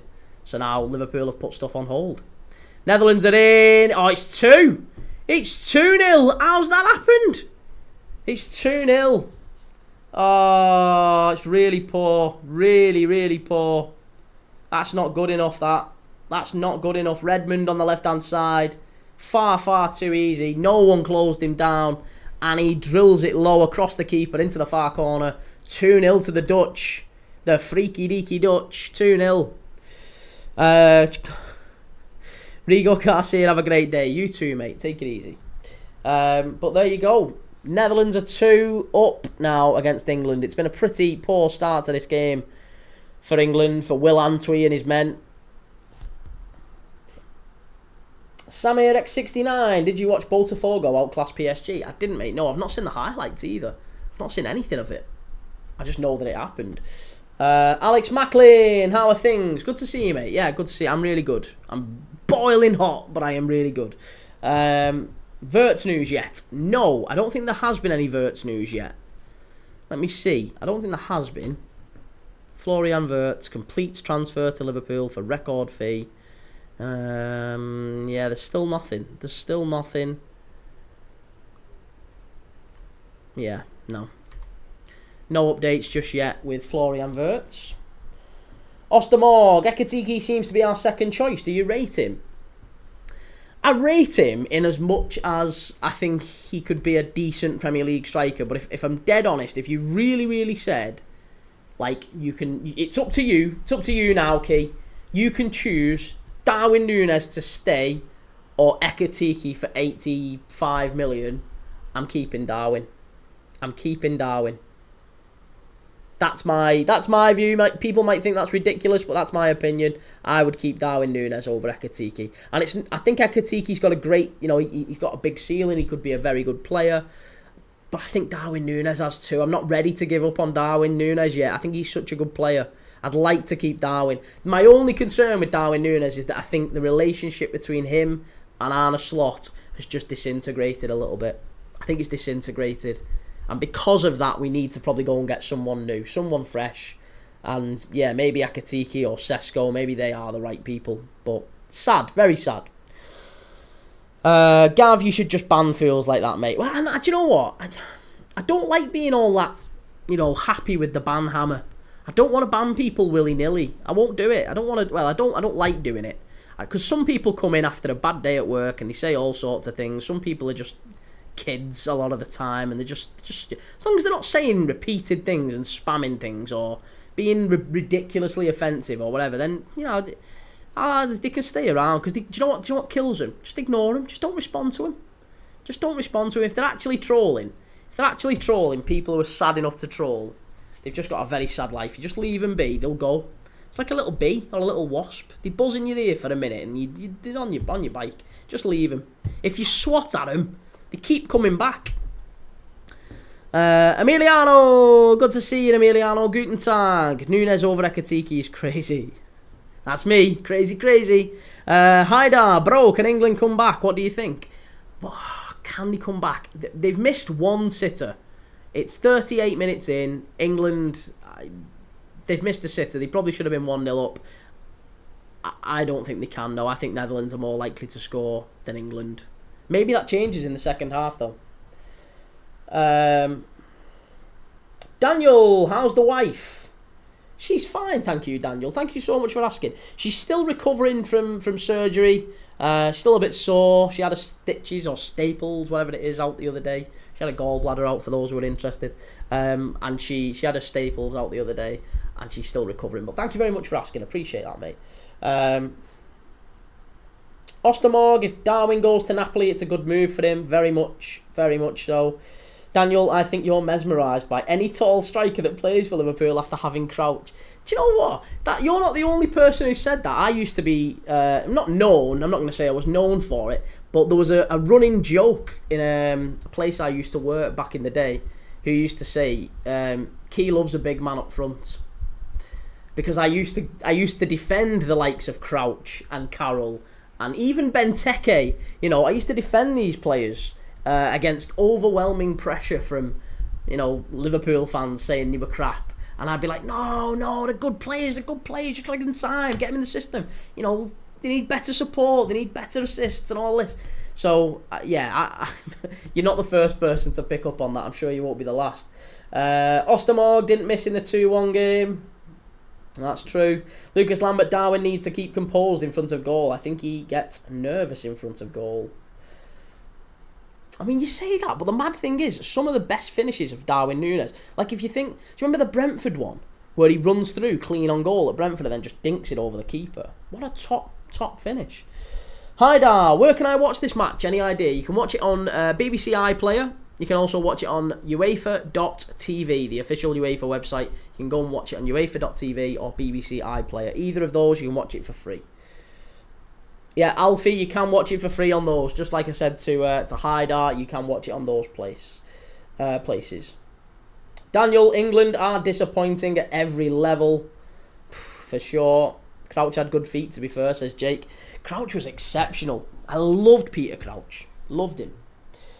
Lucas, does your wife have social media? And if do, could you tell? She does have social media. However, I'm not going to tell why. I'll tell you why I won't tell. Not because I'm trying to hide anything. She's a lovely, lovely woman. I have told it before on this channel. The reason I'm not going to tell it again is because when I have told it, what's happened is loads of people from, well, say loads, but a select number of people from this channel have gone to her channel, which is completely not about football. Her channel's about clothing, right? And what the algorithm then learns is that a load of random football fans have landed on her channel, and it sometimes screws her views up for days after it. It's nothing you've done. It's nothing. It's me. I shouldn't be sending a load of football fan traffic to a clothing page, basically. But yes, she does have her own socials.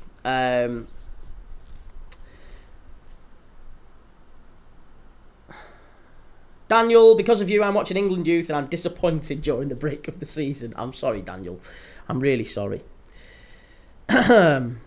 Netherlands are in again here, and it's Kee Smith. It's Kee Smith. It must be. It's 3-0. It's 3-0, and I think it's Lucas Venegora Hesselink. Is it Lucas Venegora Hesselink? I think it is. 3-0. What a goal. Again, absolute calamity at the back for England. It's just not good enough. It's just not good enough, and Will Antwi has to be expecting better of these players. The defence has fallen to bits. Netherlands 3, England 0. Really, really disappointing. Very disappointing. Emiliano, bro, is talking about the Southampton guy from yesterday.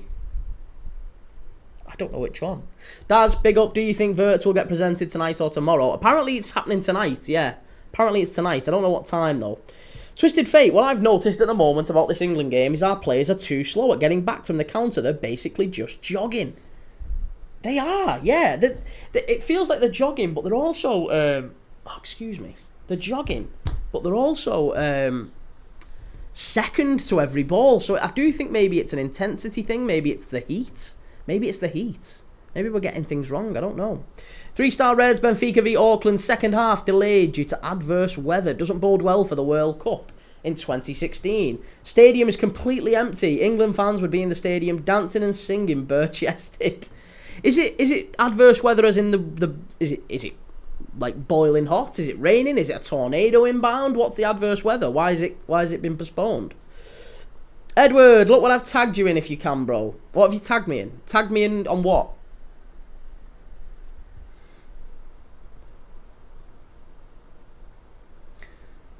Big up Edward. Gav's highlights. Why are we so shite? 3-0. DJ Dan Mercury. Tell Daniel we toffees know that feeling. It's good to have a toffee on the chat. I like the blues. I like the blues. Considering I'm a red, I quite like the blues. Twisted Fate. It's raining. It's raining. That's pathetic. Raining and thunder. Gav's highlights, are you doing any of the women's Euros, bro? Yes, we are. We are doing some of the women's Euros. I don't know how many of them we're going to do. Obviously, we've been recently putting all of the games to a vote.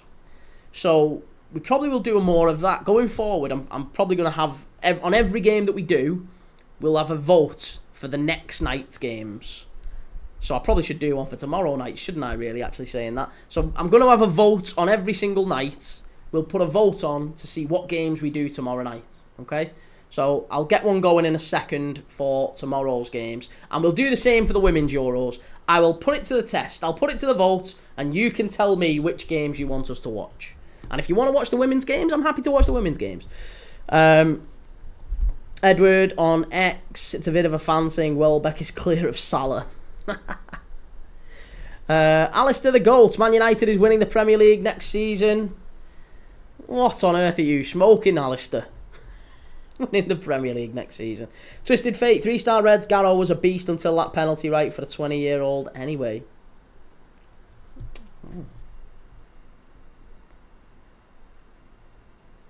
One second. I have enough disappointments in my life. You already know what teams I support. Jake, you do right, Key. Good luck to your wife on her channel, though. Cheers, mate. Like I said, I'll happily share it if people... I mean, maybe, I don't know, maybe there's a better way for me to share it. I don't know. I just don't want to screw hers up. You know what I mean? I don't want to mess her stuff up. Don't worry, I'm just joking. I was just worried for you, mate. I was worried for your health saying statements like that. England getting cooked to C460798. They're getting absolutely battered. 3-0 down. Got 2 minutes left at the end of the first half here. Lucas Lambert, Jorginho plays for Flamengo. Wow, I never knew he moved. Yeah, he's only just moved as well in like the last few weeks. Samir X69, at this point, England should just invent a new sport. Maybe then they'll finally win something. Oh, that's harsh. That's very, very harsh. Well, I'll tell you something. England were overwhelming favourites to win this one today against the Netherlands. The Netherlands, I think, were up to 3-1 to win this game. And they're 3-0 up. So they've not just won it, they've battered it. They've absolutely smashed us. Jake Curtin, Southampton guy. Do you mean Stoke? Was it Crouch you got mixed up with? It was someone in the chat. I don't know. Someone said that, not me.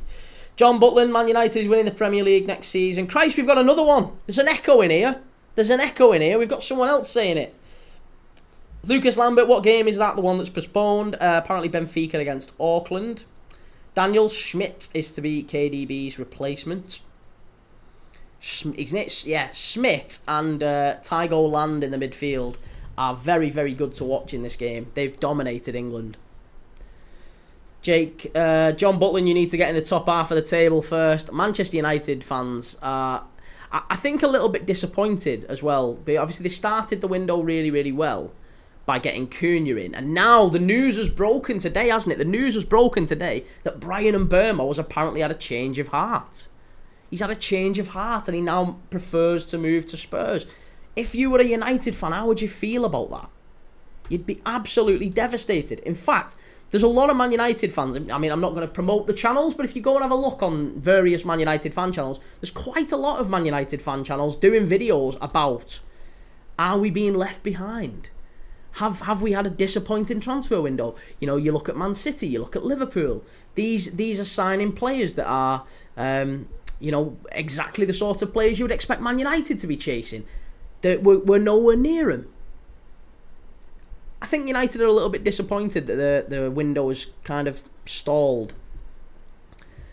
Twisted Fate, yeah, Gav, it's a must-win if we either win the other game in the groups. If we lose this, are we out? Yes, Gav, if we lose this, we're out. If we draw this, we're probably out. If we draw this, so if all of a sudden England come back and it's 3-3, which, by the way, that's exactly what Will Antwi's saying to these players, isn't it? Will Antwi, the coach of the England Under-19, he will be saying to them, listen, lads, you've already done this once. You was 5-1 down against the Germans the other day, and you brought it back to 5-all. So if you can do it against the Germans, you can do it against the freaky deaky Dutch, right? So you need to do it. You need to come out and make it 3-3. And if you can make it 3-3, then 3-3, potentially, that might be enough. That might be enough for England. Assuming Norway and Germany draw, because they're 0-0 in the other game. Twisted Fate, we haven't been near them for ages. The issues with our fans is they still think we are the United of the past. We are not anywhere near that level anymore. It's sad, yeah. I just think it's more sad the off-the-pitch stuff. Like, from a Liverpool fan's perspective, I just feel like United as a club are dying. Like, the stadium's falling to bits. You're on about building this new stadium, and it looks quite literally like Butlins. It looks like a circus. You've got no money. You're having to raise money and fundraise and get the government and the taxpayer to pay for a big chunk of it, apparently. I feel like that something's going to happen with United very, very soon where it might well end up being like shit or bust, basically. And that might be what this season is. Like, shit or bust. We're just going to literally throw everything at it, see if we get the Champions League. If we don't get the Champions League, we're basically done. We're going to get a points deduction and everything. 3-star Reds, cannot wait to see Igor Jesus in the Forest shirt next season after his goal beat PSG last night. I was looking before though, mate. He has 9 goals in 37 appearances for Botafogo. Does that not concern you a little bit? 24 years old, 9 goals in 37 games. I mean, I just wonder whether or not that's like a favour to John Textor. Maybe I'm wrong. I mean, he might come and he might be an absolute... He might take the Premier League by storm. You never know. But 9 goals in 37 games in the Bundesliga, in the Brasileiro League, doesn't strike me as top quality.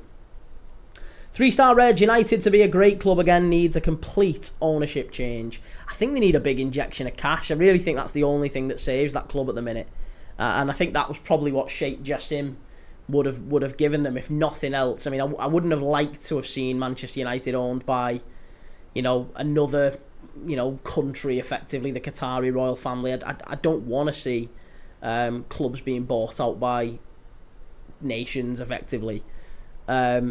It concerns me greatly, so I wouldn't have wanted United to get that, but if they had, that would have put them in a far, far better position than the position that they're in. And Jim Ratcliffe has said he's basically burned through a load of his own money making mistakes at Manchester United since he's joined the club, making mistakes, hiring the likes of your man at England, what was his name, the guy who they brought in, Dan who's the guy from Newcastle who they signed? They paid big money to get him out of Newcastle. Dan, come on, someone help me. What was his surname? Ashworth. Dan Ashworth. I don't know why I was thinking Dan Edwards. Dan Ashworth. They paid big money to get Dan Ashworth out. Lasted 4 or 5 months and he's gone. They paid big money about 3 years ago, not under Jim Ratcliffe's reign, but they paid big money to get the academy director out of Man City, I believe, and he's just gone to Everton. He's just left and gone to Everton. So there's all sorts, it feels like, at Manchester United that they've made really bad decisions in recent years, which we all know about. But even since Ratcliffe came in the 18 months, 2 years, whatever it's been, even since then, there's been real issues, continuous issues, and the only positive thing it feels like he's done is make significant cuts at the club. And those significant cuts have come at a cost. They've come at damaging the brand and the brand of the club. Cancelling 100 grand or whatever it was. I don't even think it was 100 grand. Wasn't it 40 grand to a players' charity? Cancelled a £40,000 payment to a players' charity that they were expecting. And I'm not talking about like an ex-players charity who are on millions. I'm not talking about Dwight York here. I'm talking about the old Man United players charity, players who played for United in the 60s, the 70s, the 80s, who are now, in maybe in nursing homes or unemployed or, whatever's going on. There's all sorts of reasons why they use that charity. They use it for different reasons, and it helps those ex-players. So to cancel a £40,000 payment, it's not a good look. It's really not a good look. 1 second. DJ Dan Mercury. The transfer window doesn't close until the 1st of September. What are they complaining about? I think they're just impatient, aren't they, mate? They're very impatient. And they also know that the longer the transfer window goes on, the less likely they are to get the players they want. They're more likely to get signings that they've made in the past. Mistakes, mistakes. Players that, do you know what? Maybe we'll get him because he's available. Rather than, this is the guy we want. Like Cunha. They wanted Cunha. They identified him very early. They went out and got him. That's good. That's smart. They wanted Mbermo. They went out. It looked like they were going to get him. They may still get him. But it looks now like he's leaning towards Spurs with Thomas Frank there. If Spurs get Mbermo, that's a big blow to United. And then it's like, well, where do they go next? Are they going to lurch to another type of player? I can understand the frustration from United fans. Gav's highlights, I have a mate who does United content. He would be happy with a top 8 finish this season. See, that is incredibly reasonable. I think that's what United should be aiming for too. I think Gary Neville's talked about similar, hasn't he? I think if United get in the top half and they're around those European places, maybe they don't make them, but if they get the Conference League or something like that, maybe they could. That feels like a decent season for United. 7th, 8th, 9th. Somewhere like that is a very, very good season. It's far, far more likely, if I'm dead honest, looking at the current United squad, I think it's far more likely they finish about 11th, 12th again. I don't think they're going to finish anywhere close to that. Hi, Dan. Netherlands U19s with a lead of 3-0. I am cooked. Oh, God. Sorry, mate. I did say I did think Netherlands are far more likely to score than England at 2-0. Twisted Fate, I'm not joking when I say the future terrifies me, mate. I've never felt this low as a United fan, to the point I haven't gone to a game or bought a shirt in years. Oh, that's sad. That's really sad. Sad that the club will make you feel that way. That is sad. But you've got to stick with him, mate, haven't you? You've got to stick with him. That's what we sign up to as football fans. Commitment. You've got to go with him through thick and thin. But yeah, this is as low. Not only as low as United have ever been. This is as low as any great side that I can remember has ever been. I've never seen Arsenal this low. I've never seen Liverpool this low. The lowest Liverpool have ever finished in the Premier League era is 8th. I think the lowest Arsenal have ever finished is about 6th or 7th, isn't it? So for United to finish wherever they finished last season, 14th or 15th, not good. Not good. Gav's highlights, Liverpool fans would have got the Glazers out by now if they're old Liverpool, in my opinion, because they wouldn't take this bull crap. But we did, didn't we? We literally forced Hicks and Gillette out. Hicks and Gillette were our Glazers. They were the Glazers at Liverpool. Hicks and Gillette were awful. They nearly took Liverpool to the brink of administration. We were within hours of administration. The club would have gone under. And Liverpool fans played as much of a part in that.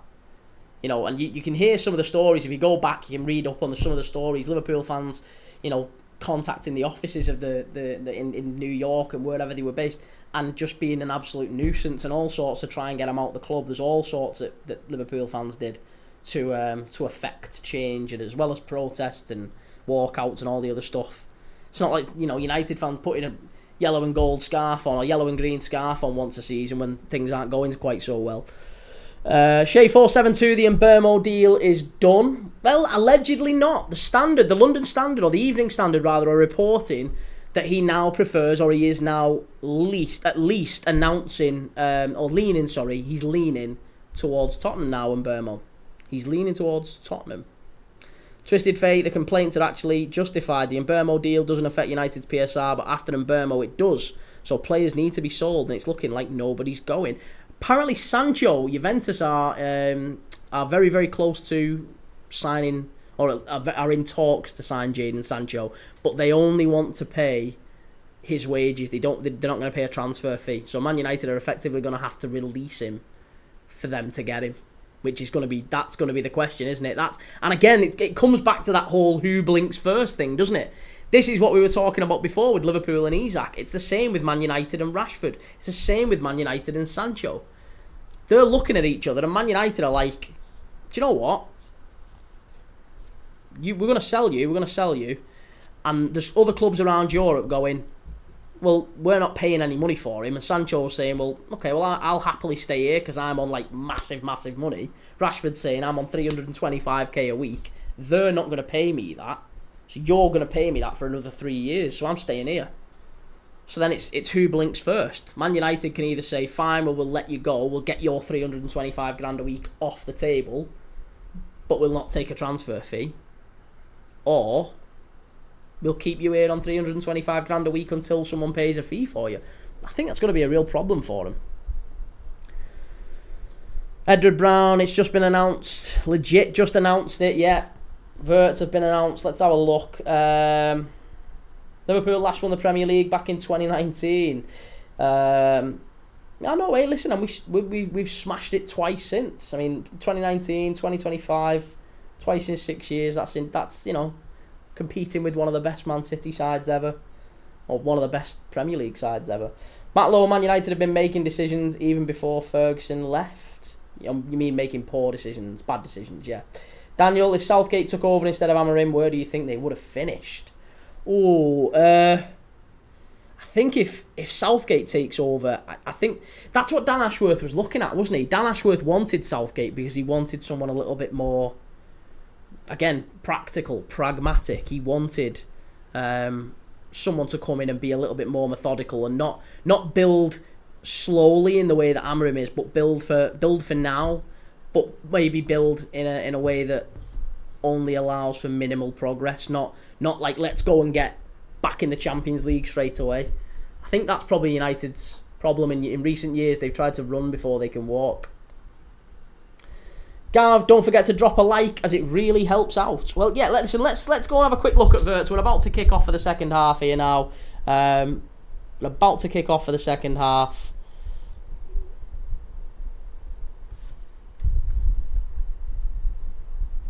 And I think Netherlands are going to kick us off, are they?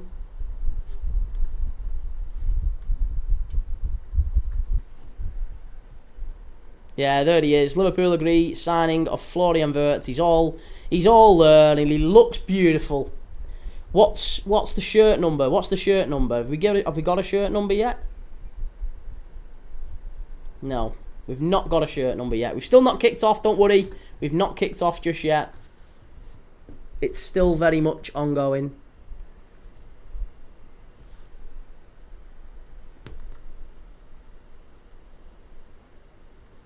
Lucas Lambert, oh my god, this is taking forever. I hate American football. They're coming in one by one and saying the names. I know.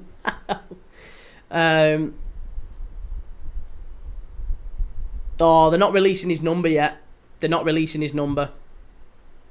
No number for Wirtz just yet.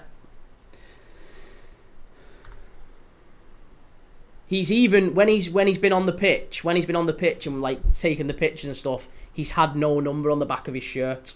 So there's nothing on there.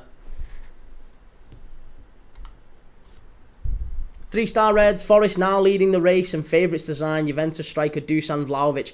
That would be an excellent signing. That would be a very, very good sign. I'd love to see him in the Premier League.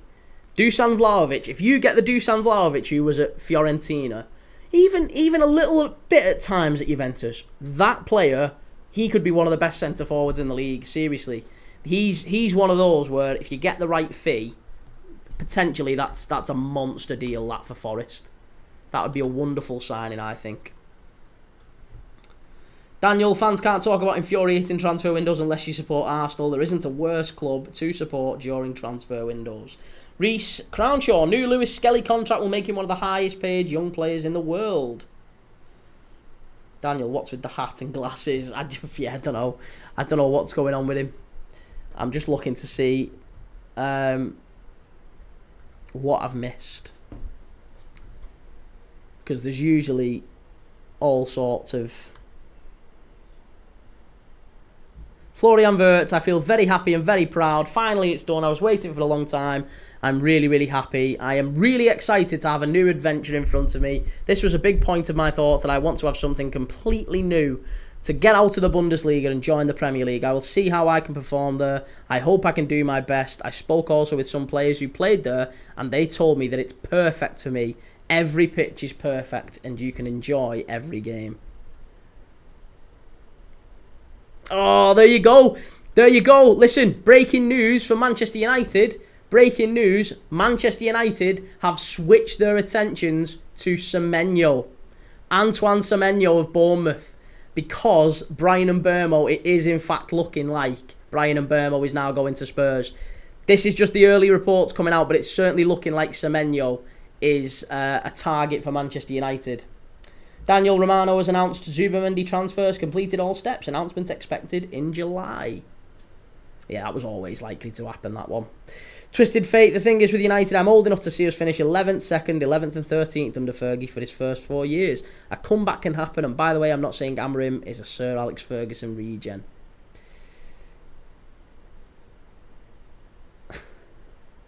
I think if Alex Ferguson was responsible for this Man United side now, even he would struggle. And I think Ferguson's one of the best of all time. So I have a lot of sympathy for Ruben Amorim. I do. I have a lot of sympathy for him. Because the quality and the culture at the club has been allowed to fester for so long. It's not something that one manager can come in and break. Gav's highlights, my United mate will be absolutely gutted. He really wanted Mbeumo. Well, listen, this is only early reports. As I say, it's only early reports. I've just seen quite a few breaking in the last few minutes. There's even big United accounts, fan accounts now talking about Semenyo as well. And maybe Manchester United pivoting more towards Semenyo than Mbeumo. So I don't know. I wonder. You have to see whether or not United can... Oh, that's going to be a bad news, that. If United don't get Mbeumo now, that is going to be very, very bad news. Twisted Fair, I don't think any one manager can have United getting back to the top the way we are. No, I agree, mate. I think it's almost just going to take a lot of patience and a lot of almost an acceptance, both with the fans and with the club, that, listen, we're going to have to go through it here. We're going to have to go through it, and we might actually have to be out of Europe for a number of years, and we might have to take a real damaging hit on the the brand and all this sort of stuff. It's not going to be the same. And if that is the case and they go through it and they ride it out, then maybe United can get back in many years to come. But it's going to take a lot more than what they've already had. I think it gets worse before it gets better. Put it that way. I do think it gets worse before it gets better. Here's Netherlands with a shot. Very nearly 4-0. Twisted Fate with this Mbeumo news. I'm actually freaking gutted. I wanted to scream. We had songs for him. Again, like I said, still early days, mate. Maybe it's wrong, maybe it's inaccurate, but if you search up Semenyo and you search up Mbeumo, you'll see the news that has been breaking in the last few minutes. I've literally just seen it as I've been scrolling through, looking at the word stuff. But yeah, it's the news in the last, even just in the last hour, there's a lot of people saying that Brian Mbeumo's had an incredible Man United U-turn, and they're now switching towards Antoine Semenyo.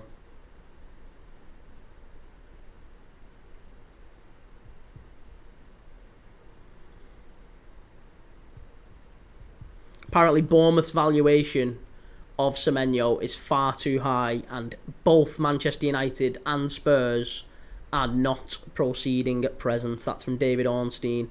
Both Spurs and Manchester United have inquired about him in the past. And the valuation from Bournemouth is still far too high. And to be honest, it would be, wouldn't it? It would be, because if you think about it, Bournemouth they've had Zabarnyi's going now for 60 million, Hyson's gone for 60 million, Kirkes has gone for 40 million, something like that. So they've got the best part of 150, 160 million burning a hole in the pocket. So for me, you're looking at it and thinking, well, they don't need to sell Semenyo for any less than absolute top dollar. So yeah, that's gonna be difficult. It's gonna be very, very difficult. Yo, sorry I'm late. Nobody subbed up. Good to see you, mate. Very good to see you. We're watching Netherlands against England. It's Netherlands 3, England 0 in the Under 19s European Championships.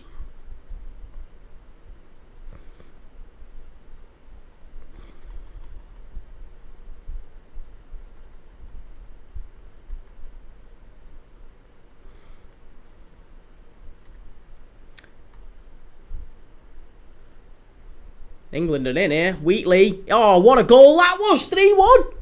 3-1. England have scored, and the comeback might well be on, The comeback might well be on. England have got a goal back. Ethan Wheatley, the Manchester United striker. Young Manchester United striker with a lovely goal there. That was a really, really tidy finish. Ball played into him at the near post. He stood basically on the edge of the 6-yard box. Ball's whipped in.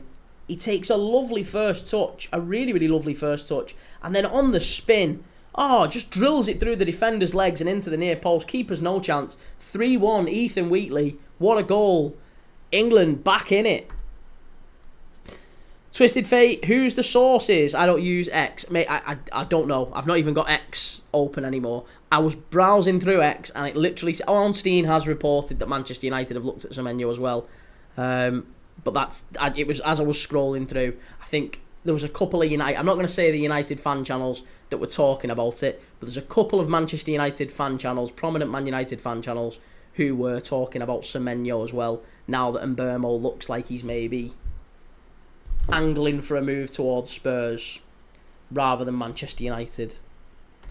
Again, how true that is, we don't know. Gav's highlights. Would you have took Mbeumo at Liverpool? I would have took him for us also. Wisser, he is class. Mate, I'll tell you this, and I've remained very, very consistent with this throughout the lives that we've done.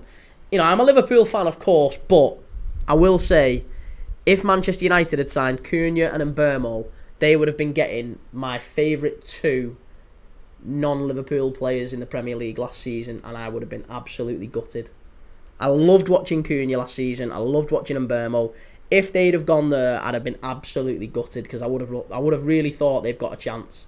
England must be. Oh, what a touch that was. What a fabulous touch that was from the Netherlands defender. That was terrific. It was Smith. It was Smith getting back there. He's not only good at that end, he's good at the other end as well. What an absolutely wonderful defensive tackle that was from Kee Smith. He's at both boxes, the lad. The lad is absolutely fantastic. Big, big toe on that to get it away and stop England getting a second. No, he got the ball. That's not a pen. It's not a pen. It's a wonderful tackle from Kee Smith. A wonderful tackle.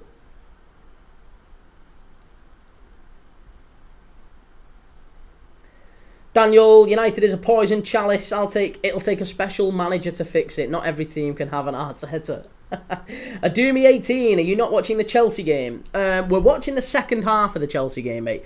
What I've said we're going to do is we're going to watch this one, Netherlands against England, right? And then as soon as this one finishes, we're going to switch over to Flamengo against Chelsea and watch whatever's left of that one in the second half. So, yeah, I'm gonna see how that one gets on, but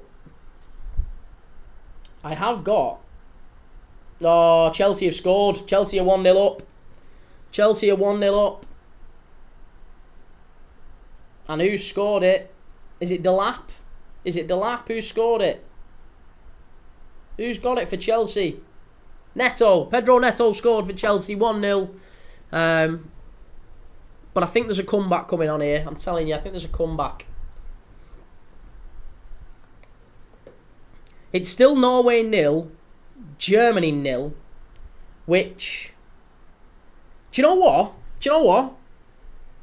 Actually,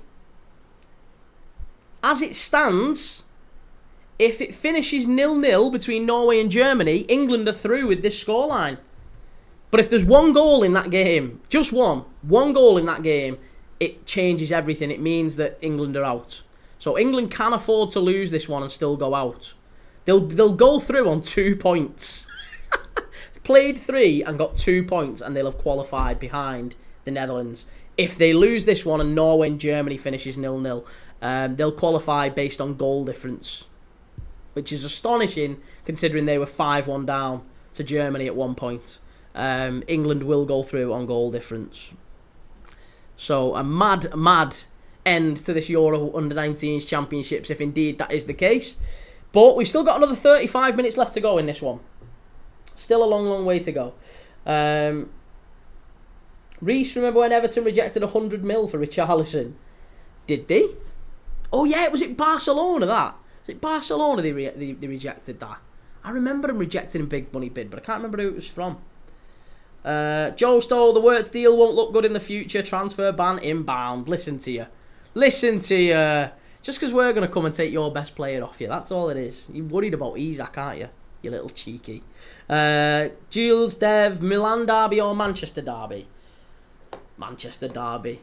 Now, Manchester derby. The Milan derby historically, I would have preferred that pre-2010, it was always the Milan derby. But now, last 15 years, definitely the Manchester derby. Ostermorg, will Bournemouth have a starting 11 by August? Everyone wants a bit of Bournemouth, don't they? And the manager as well.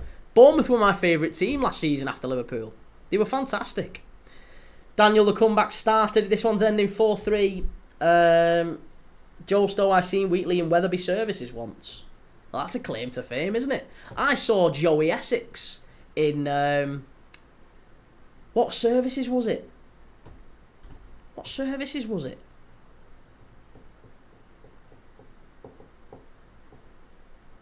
Kiel. I think it was in Kiel. Kiel service station. I was stood next to Joey Essex at the urinal. True story. And I didn't know until I came out and my missus said, "Do you know Joey Essex was in there?" And I was like, "No." And she went, "Yeah, that's him there." And he was stood having I think he had a Burger King cup or something, he had a drink or something. But he was stood like in the far corner. And he'd been next to me in the loos. There you go. Claim to fame. Daniel, what team does Schmidt play for? Schmidt plays for RZ Alkmaar. And it's spelt S-M-I-T. S-M-I-T. Schmidt. Kees Schmidt. Very, very good player. 3-star Reds, will we see other Premier League clubs in the Club World Cup in 2029? And how is the qualification requirements?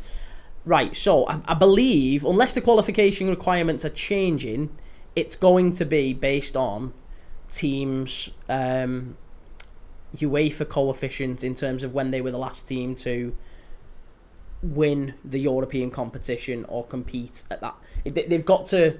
I think there's a few different criteria, but basically Spurs would be a candidate having won the Europa League. Assuming nobody else wins, no other English team wins a European competition in the next 4 years, chances are Spurs might well be one of the teams in the Club World Cup in 4 years' time. Seriously. I don't know about the others. Maybe it'll be the champion of the league. Maybe it'll be the Premier League champion. I don't know. But it might well be Liverpool and Spurs, or maybe City and Spurs. Maybe Arsenal and Spurs. I don't know. Maybe Arsenal have won a Premier League title by 2029. Who knows? Gav's highlights, bloody hell, poor you running into him. Reese, ref made that look like a pen. Get him working for the PGMOL. Be yourself, Dylan. That crunching tackle on Jorginho. Not seen it. Daniel, Netherlands diving to waste time. It'll be interesting to see what Iraola can do with 150 million. Well, I think he would have done a lot better if Bournemouth still had the master negotiator, Richard Hughes, who is now, of course, Liverpool's chief operator, who he's just secured the Florian Wirtz deal. But previously, Richard Hughes was responsible for getting the likes of England. England players are running into each other here. Joe Stowe, Isak wouldn't even go to Liverpool docks. I think you'll be surprised, Joe. I think you'll be surprised, mate. Gav's highlights, we won a European trophy this season too, so he might be in it then. I think it's only going to be 2. I think it's capped at 2 per country, isn't it? But I think Spurs, so for that reason, I think Spurs would be ahead of Chelsea, unless it comes back to UEFA coefficient, in which case, I don't know. Yeah, I guess we'll see. But it's 4 years away anyway. England are in here. Big chance if they get it right. Must be. What are you doing? Why did you take 13 touches then? Oh, you absolute Fruit Loop. Oh, you divvy. All you had to do is get that away. Who was that?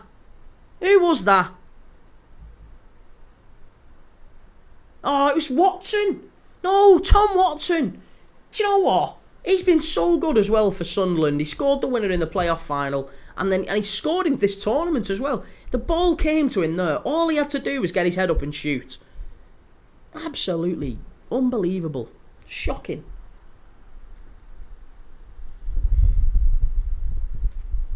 Gav's highlights, do you want Liverpool to be in the next one? I wouldn't mind it. Yeah, why not? I wouldn't mind it. I mean, can't hurt, can it? Maybe. I don't know. I guess we'll see. Maybe Chelsea and City fall to bits next season because you've played loads of extra football.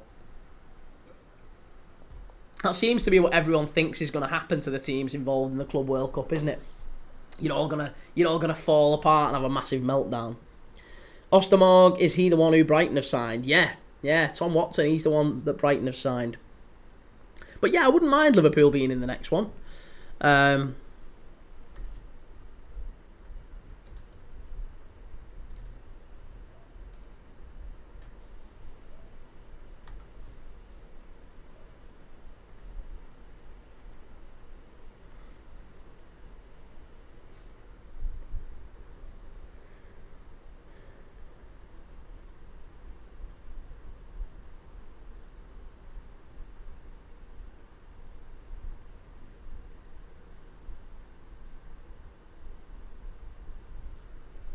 And to be honest, apparently the 2029 FIFA Club World Cup is in Spain, Portugal and Morocco, because that's where the next World Cup is, by the way, if you didn't know. Obviously, the 2026 World Cup next year is in the USA and Mexico and Canada. It's a North American World Cup, and it's being held across those 3 countries. The 2030 World Cup is back in, well, this is Southern Europe, isn't it? Southern Europe, North Africa. It's being held in Spain, Portugal and Morocco. So I'm showing you on the map, look. Spain, Portugal and Morocco. That's where it's being held in 2030. So the 2029 Club World Cup is kind of a practice run for the tournament organisers to show that they can actually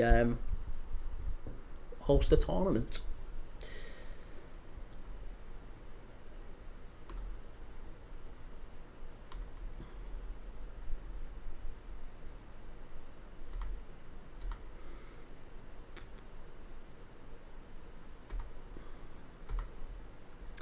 Again, just a reminder that we are staying on live at the end of this game. We are going to be staying live and watching the second half of Chelsea against Flamengo. So this is kind of a dual game. We're going to be watching England and Netherlands, of course. There's still potentially a massive comeback on here for England, but also we are going to be doing the second half of Chelsea against Flamengo. So stay tuned. Give us a like if you're on TikTok, and if you wouldn't mind as well, get over to YouTube, search Premier League Dad, give us a like and a subscribe. If you're on YouTube now, give us a like and a subscribe. We're live every single day. So please do give us a like. It helps massively. Flamengo and Chelsea is 1-0. Have there been corners? I don't know if I backed corners in that one. There was a free bet with 365. And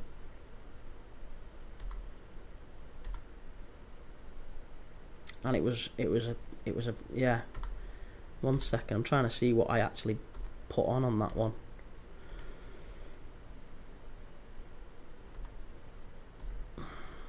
Come on, there you go. I've got over 0.5 shots on target. Oh, perfect. Right, so I need a shot on target in the second half for Flamengo and Chelsea to win for 44 quid. Hey, 44 quid for nothing. That's easy. I've got a nice 44 quid. As long as Chelsea hang on and win and Flamengo have one shot on target in the second half, fine. I've boxed it. That was a great bet. Gav, I would say you're probably the only English team who would win the Champions League in the 4 years before the next one.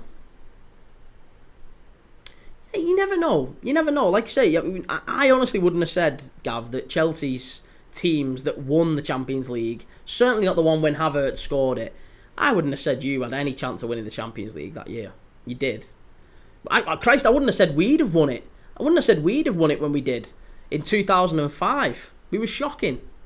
I actually thought we were a much better team in 2007. We deserved to win it in 2007 when Milan beat us in the final. We should have won it then. We were the better team. Milan got revenge. But there's loads of teams that have won it that you wouldn't expect. So you never know. Christ, maybe Newcastle surprise everyone. Maybe Spurs surprise everyone this season. Maybe Chelsea do. You never know. There's a lot of teams who could sneak in and get a decent tournament. Arsenal, we take the mick out of Arsenal because they've not really got any European pedigree, but they're going to win one at some point, aren't they? They're too good not to. I know we've all been saying that for about 20, 30 years with Arsenal, but they're too good not to. They're too big a club not to. Too good a team not to. At some point they will win a major tournament. Whether it be the Premier League or the Champions League, you would expect it to be one of them sometime soon.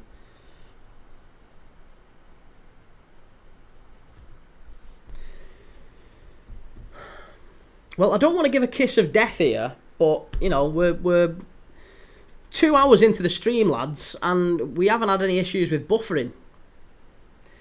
Hello there, how are you today? I am very good. How are you today? Exceptionally good, thank you. It's very hot here, though. Very, very hot.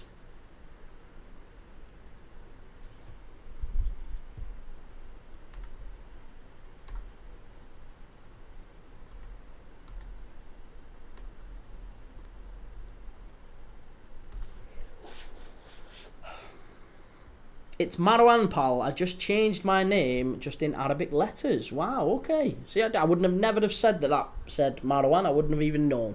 Couldn't have guessed. But that's great. Fantastic, mate. Good to have you back on the channel. I'm glad you're doing well as well. Twisted Fate, Arsenal haven't given me anything to believe they will. They struggle against United and lost in the FA Cup against us when we had 10 men for 60 plus minutes. I mean, Arsenal have had a bad year last year. They have had a bad year. And you could say the same with City. You could say the same with Chelsea, really. Chelsea have had a couple of bad years, haven't they? And at some point, all of these teams will recover. And I would also say, by the way, I think, to a degree, like I'm quite pragmatic and quite understanding that Liverpool, we're right at the top now. We are right at the top. But our time will come again. We'll be loitering around those 5th and 6th spots again at some point in the future, probably inside the next 5 to 10 years. It'll go wrong at some point. It always does. Football's cyclical. And I know that United will be back and we won't be, and whatever. It'll all change at some point. Christ, maybe I'm wrong, but I do feel like that is how it works. And I'm just enjoying the ride for what it is at this moment. Gavs, we've been shit since the takeover. Netherlands pushing forward. Here's Schmidt. Wonderful turn. It's 4-1. Oh, it's 4-1. The comeback's done. We thought there might have been a comeback. There's no comeback. The comeback is done. Again, I think it's Redmond again on the left-hand side. Far, far too easy for the Dutch. Far too easy. Redmond gets his second of the game. Far too easy. Just knocked into his feet. I think again by Kee Schmidt. And just a lovely turn and a wonderful finish. The keeper, look at that. Beadle gets up and just... Is it Beadle? No, it's not Beadle. It's Tommy Setford. I don't know why I'm saying Beadle. Beadle's the under-21s. Tommy Setford jumps up and immediately screams at his defender to say, why didn't you get closer? But obviously he should be doing better as well, I think, the keeper. He's got to be looking at himself there. And it's Netherlands 4, England 1. Now what? Ostermorg, random one. But how do you think Palace do in the Europa League next season? I think it'll be a welcome distraction for Palace. I think it's Palace and Forest next season, I think, will be very much enjoying the European experience. Just because it's new. It's new for them, and they've got an opportunity to just build up some momentum, I guess, outside of the domestic competitions. They can build up some momentum. They'll be playing some enjoyable teams in Europe, teams that they've not played before, I would imagine. And, certainly for Forest, you would expect they'll beat a lot of those teams. For Palace, it's going to be a little bit harder, but they'll enjoy it, won't they? They'll just love the journey. They've not been in Europe for a long, long time. Forest, certainly. Palace, I don't think they've ever been in Europe, have they? So this is the first time in the generation of football fans, really.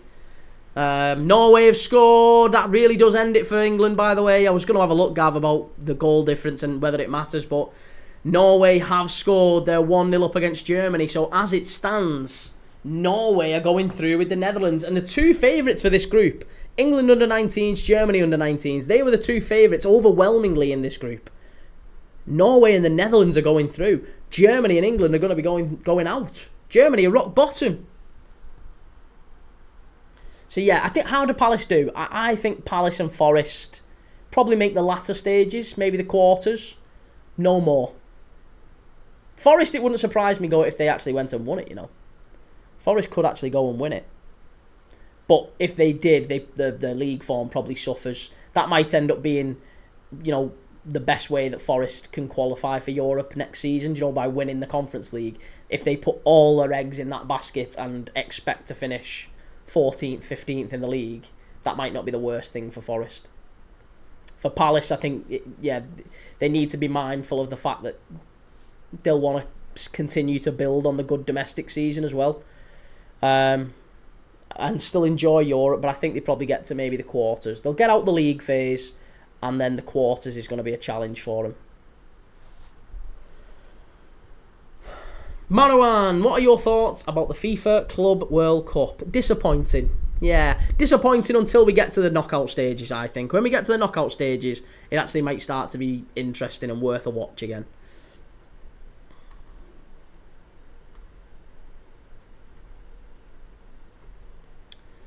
Well, so much for a nice, easy win.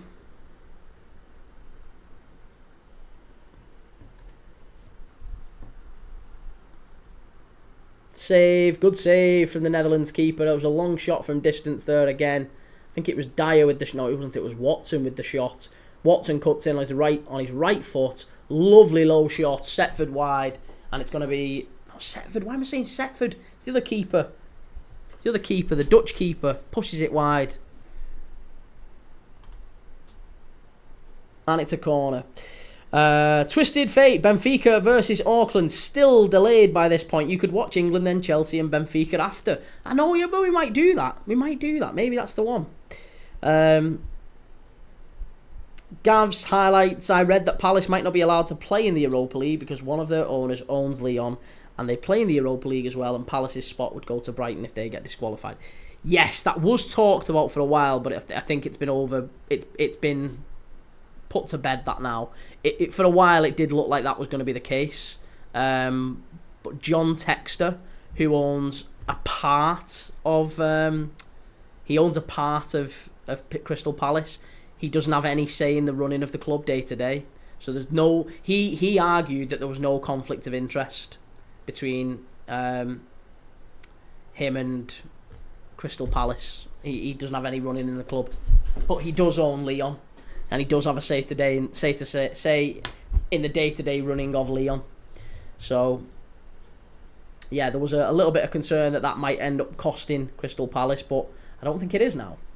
Callum Floro Friday. Yeah, Florian Wirtz officially unveiled as a Liverpool player. Still no confirmation on the squad number. Some people suggesting it'll be number 17. But all of his pictures that he had taken, he had no shirt number on. So I think it's been hidden for the time being. Corner to the Netherlands, easily claimed by Setford. 3-star Reds, Marinakis knows what's needed to win the conference, and I really think he will go all out to bring in the players to do that, as well as make sure we remain competitive in the league. But do you know what, mate? If someone said to you now, as a Forest fan, you're going to finish in 14th. You're safe. You're nowhere near relegation, but it's going to be a pretty disappointing year. But you're going to win the Europa League, and you're going to be back in Europe next year. You're going to win the Conference League, and you're going to be back in Europe next year in the Europa League. Surely you take that. Surely if you're offered Spurs this season, even if it was 17th, Spurs this season, win the Conference League, but you're in the Europa League next season, you'd take that, right? I think you would. I'd take that if I was a Forest fan. Craig Patterson, Premier League chat. Us Leeds fans are here. Nice. Good to see you, Craig. Marching on together and all that. Ostermore, could it be if Lucho leaves, Wirtz will take number 7? Again, possibly. Yeah, there's a real possibility that could happen. That wouldn't surprise me at all. Twisted Fate, Palace won't be disqualified. The owners would have got to pick which team they wanted to put through, which would have been Lyon due to the financial situation they are in. No, that isn't how it happens, Twisted Fate. No, it's not a choice of the owners. So it's pre-written in UEFA's rules that the team that finishes highest in the league qualifies automatically. UEFA, it's not that the owners don't get a say. So it would have gone to Lyon. Palace wouldn't have got the place. It would have gone to Lyon because Lyon finished, I think, 4th or 5th. I think it was 4th, wasn't it? 4th or 5th. I can't remember where they finished. But Lyon finished 4th, 5th. Palace only finished, 10th, 11th. And they got it by winning the cup. So, yeah, it would have gone to Lyon, sadly. Very sad. But it wouldn't have mattered either way because they've sorted it now and both teams can appear in that competition.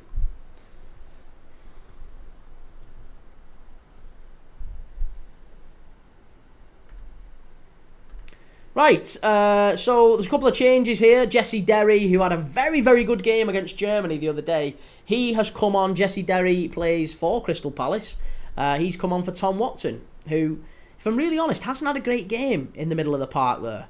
Not had a great game at all.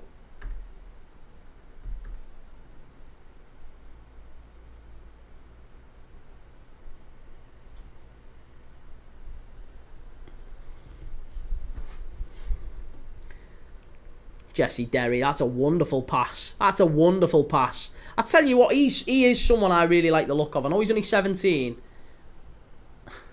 But I think he could actually get into the Palace side next season. That was really, really smart play by by Derry. He looked almost like a Gordon Grealish cross. That's what he looks like. In terms of how he carries the ball, he kind of glides with it. got a little bit of pace about him as well. He'd be a really talented wide player, him, I think, going forward. Jesse Derry, one to watch. Crystal Palace, youngster Jesse Derry.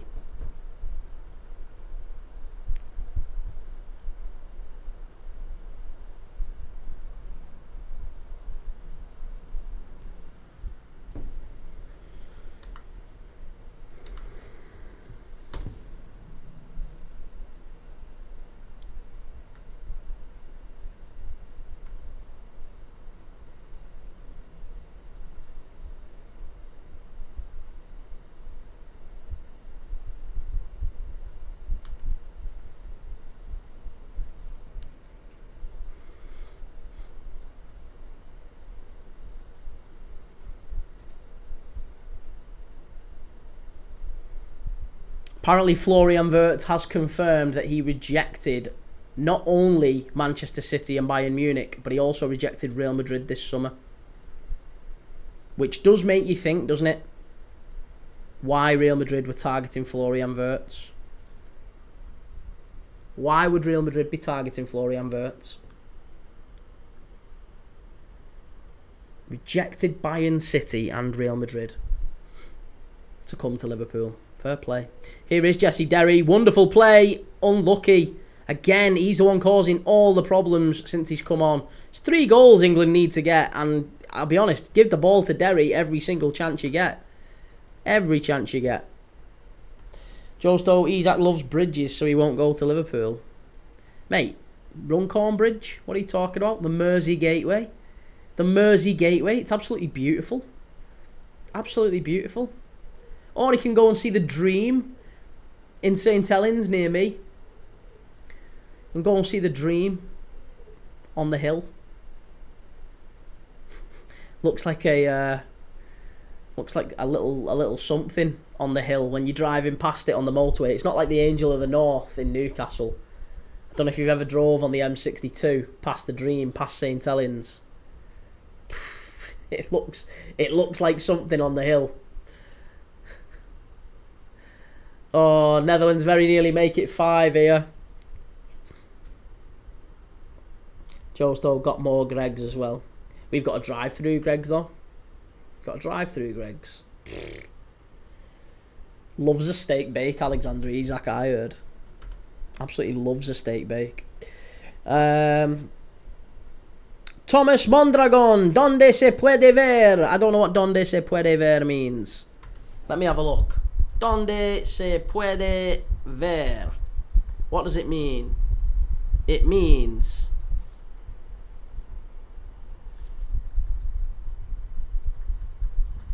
It means where you can see. You can see. Oh yeah. Let me. I'll just say what I want to say.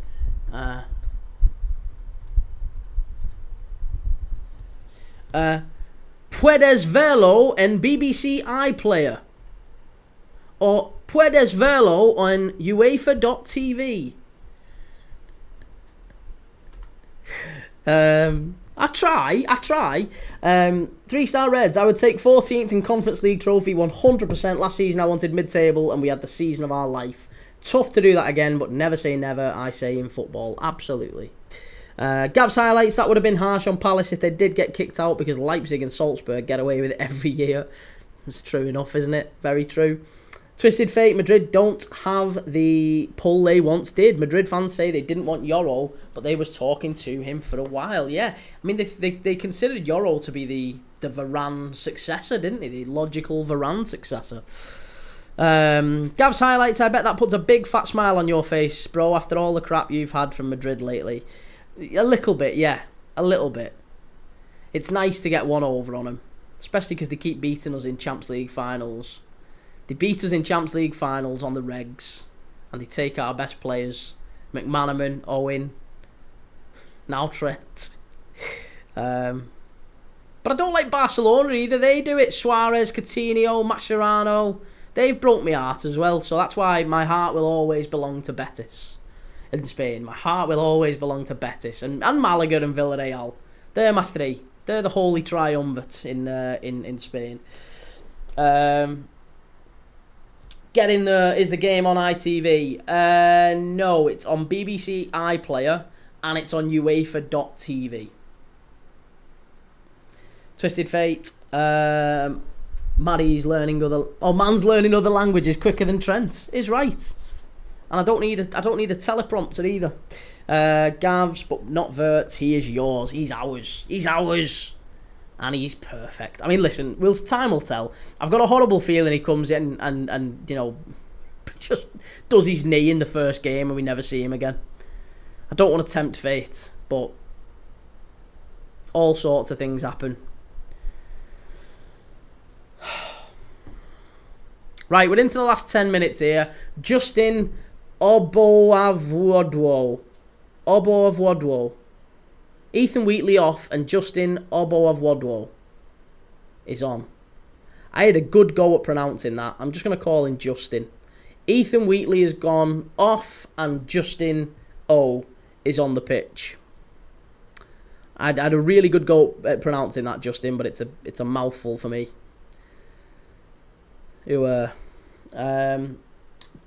Joe, if he's at goals, our game against yous will be absolute scenes.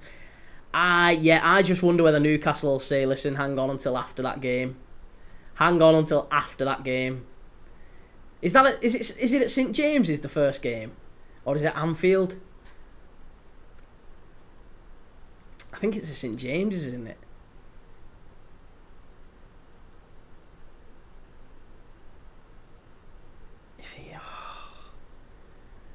Yeah, I was going to say, if the first game's at St James's Park, I think he probably doesn't go until after that.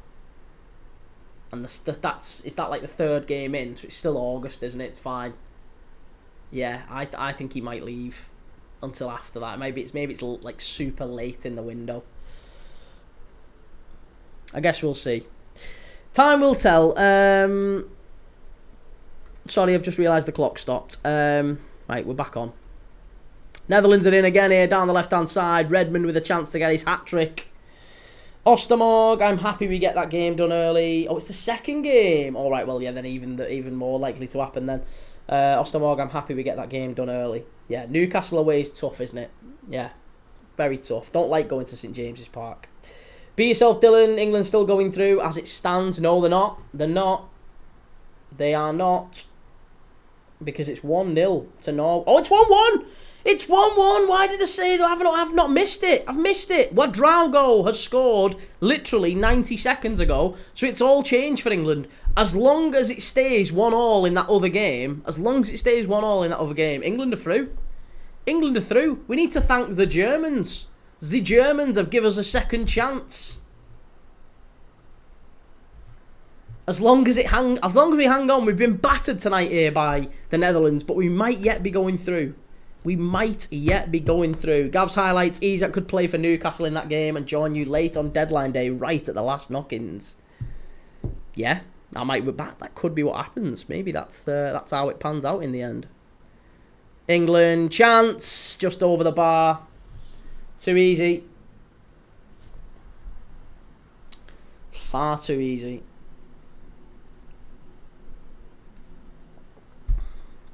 Oh, it's so hot.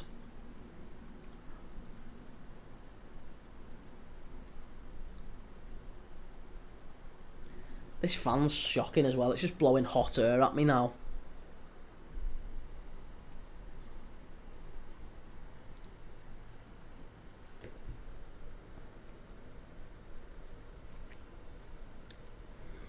Okay, long ball up for England to knock it away. Into the last knock-ins here. And to be honest, this isn't the important game anymore. The important game is actually taking place in the other game, Norway and Germany. Kind of tempted to watch Norway and Germany as well on the other side. In fact, I'm going to put it on UEFA.tv. You can watch Norway and Germany as well, so I'm going to watch that as well while we're at it. We'll have 2 games on. We've got Premier League dad history here. We're going to have 2 games on simultaneously. Norway against Germany. I'm watching both of them.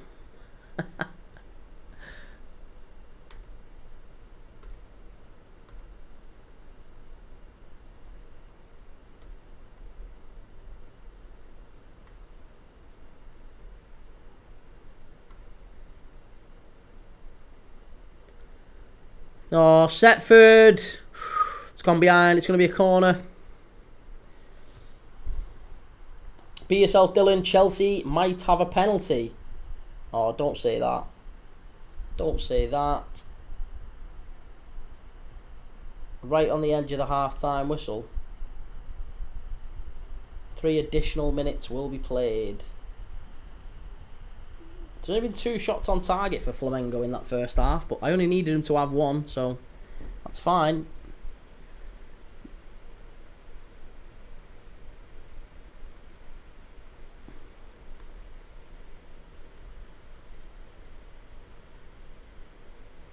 Gavs, you gave me a heart attack. Sorry, mate. Sorry, man.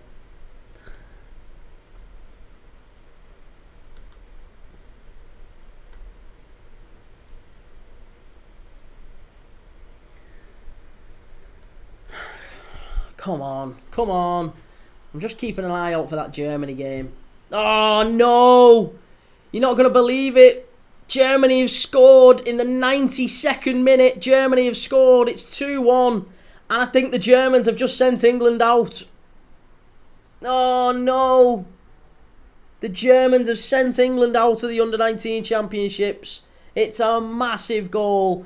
Ouedraogo scored it. And then in the 92nd minute, it's that guy again. The guy we were talking about loads in the other game against England the other night. England 5, Germany 5. The man who terrorised England, Saeed El Mala. Saeed El Mala has scored for Germany under-19s to put Germany through. And as it stands, unless Norway can get an equaliser in the next 3 minutes, England are out with Norway. Germany are through. Oh, what a shame. What an outright shame that was. Shocking. Joe, I'm not bothered. It was always going to happen. We'll probably end up signing Andy Carroll, though. Get him back. What, Andy? Oh, that's so sad. Hala Madrid shows up for the boys in green.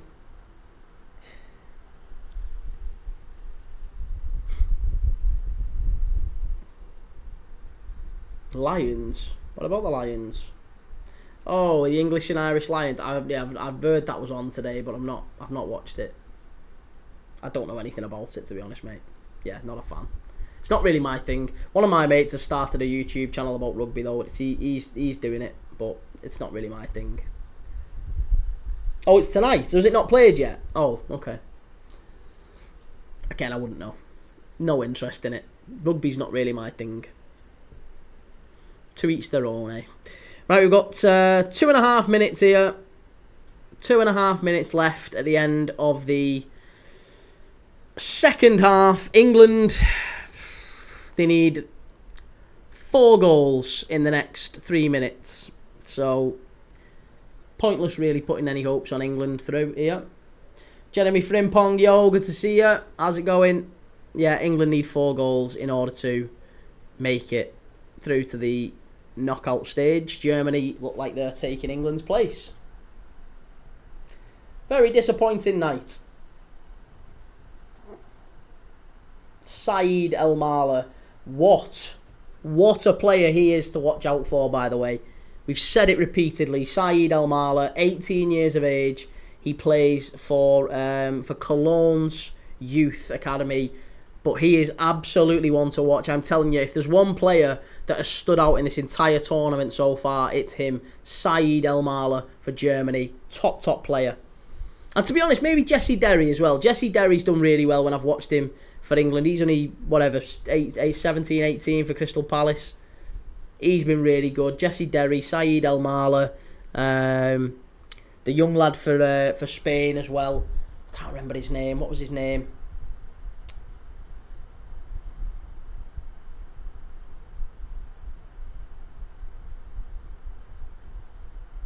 That's going to do me head in. We watched Romania and Spain the other day. Cordero, who's obviously gone to Newcastle, of course. Yeah, Antonio Cordero. Oh, and we've scored. Hey, get in. 4-2, and it's him. It's Jesse Derry. It's Jesse Derry. Wonderful little 1-2 by Derry. Honestly, this man is Anthony Gordon and Jack Grealish combined. He's so like him. Cuts in from the right-hand side. Lovely little 1-2. And it's, I don't know why I've put 5-1. It's 4-2. There you go. 4-2, goal for England. And I think that's probably going to be us done and dusted. But a great goal by Jesse Derry to end the game and probably just wrap up England's hopes. Norway and Germany have finished as well. So that confirms it, sadly. That confirms it. Yeah, the Germans are through in place of England. Very, very sad day. Yeah, England are out. There you go. Not much more needs to be said on that one. We're going to end this one, and I'm not going to end the live. We're going to stay on. We're going to watch Chelsea against Flamengo. So what I'll do is I'll change the scoreboard now to Chelsea and Flamengo. It's Flamengo v Chelsea, isn't it? Right, so we'll do Flamengo, Chelsea. And is it on Channel 5, that one? Is it on Channel 5? Live football, where are we? Here we go.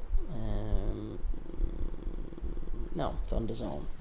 Okay, fine. Right, so we'll put it on DAZN now.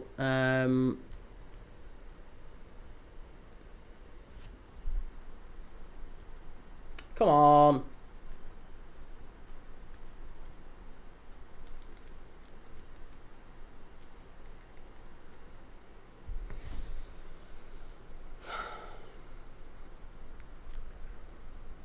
I wonder, are they actually gonna thingy?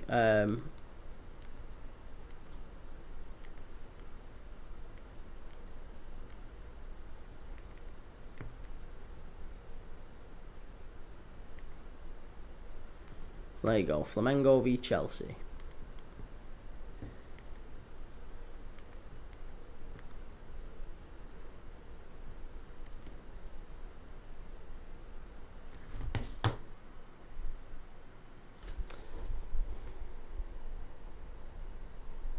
Gav's highlights, who is hosting the Euro Under 19s? The Euros Under 19s is hosted by Romania. And the Under 21s is hosted in Slovakia.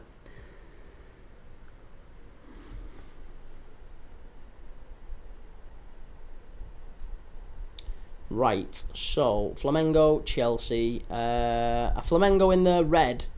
The lovely red number. I would assume so. Oh no, they're in the... Christ, what kit's these? Chelsea in the white. Okay, right, well Chelsea are in the white.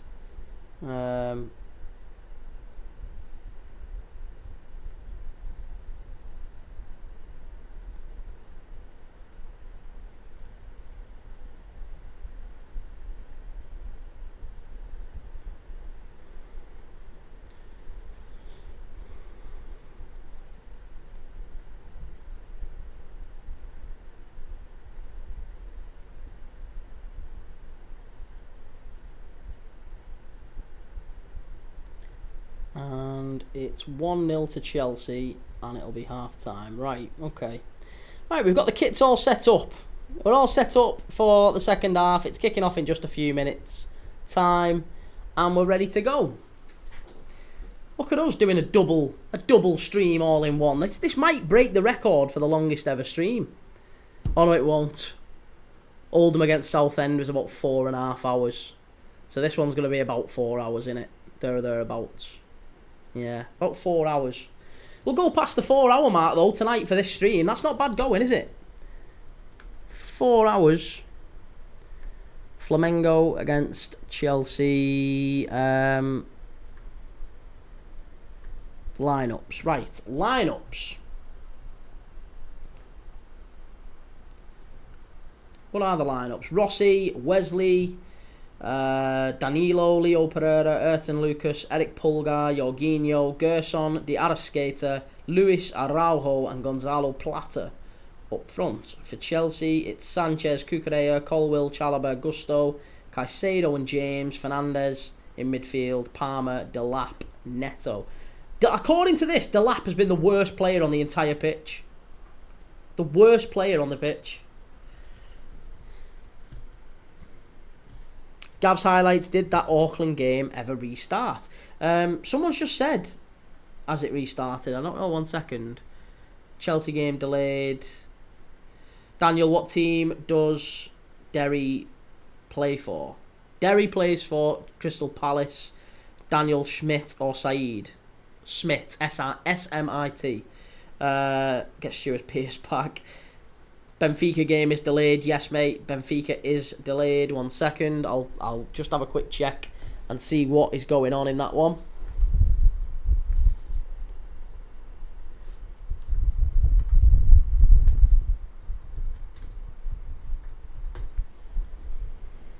Fans are hiding in the concourses with delay of up to an hour expected. Oh my God, it's not the first time that games have been held up this week. Benfica's Club World Clash with Auckland City has been suspended amid a thunderstorm, with fans running for cover from predicted lightning. Match will restart as soon as possible, that's all it's saying. And then it had an absolute smashed it down. And all of the fans have gone into the stands. Well, there you go. I mean, apparently it's going to restart. They are confident it is going to restart. Pedri Lover, random, but what's stopping this Miami team from winning the Club World Cup? They haven't got the players. Yeah, as soon as they meet a decent team, they'll get absolutely battered. They'll get absolutely battered as soon as they meet a decent team. That's what's going to put them out. They're not good enough, mate. They're really not good enough.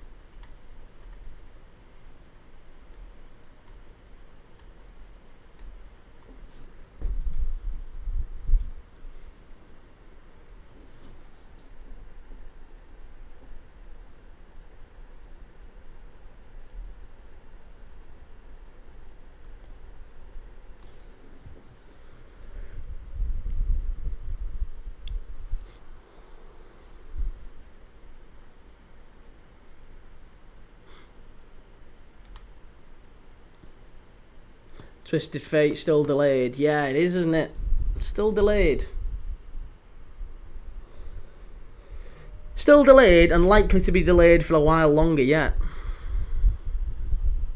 Be yourself, Dylan. I think City, Chelsea, Real Madrid or PSG or Bayern, to be honest. Even Bayern had put them away. Real Madrid, I'm not quite sure what's going to happen. I'm intrigued to see how Real Madrid get on against Pachuca and against Salzburg. Now, obviously, after they get beat, or rather they draw against Al Hilal, you would expect there to be a reaction from this Real Madrid side. You would expect Xabi Alonso and those Real Madrid players to regroup and say, look, we've got to now go out and show what we're about. But I'll tell you something, Pachuca's not going to be an easy game. And I don't think Salzburg is, Salzburg, everyone expected Salzburg to get beat against Pachuca, and they did really, really well. They won, didn't they? I'm sure they won.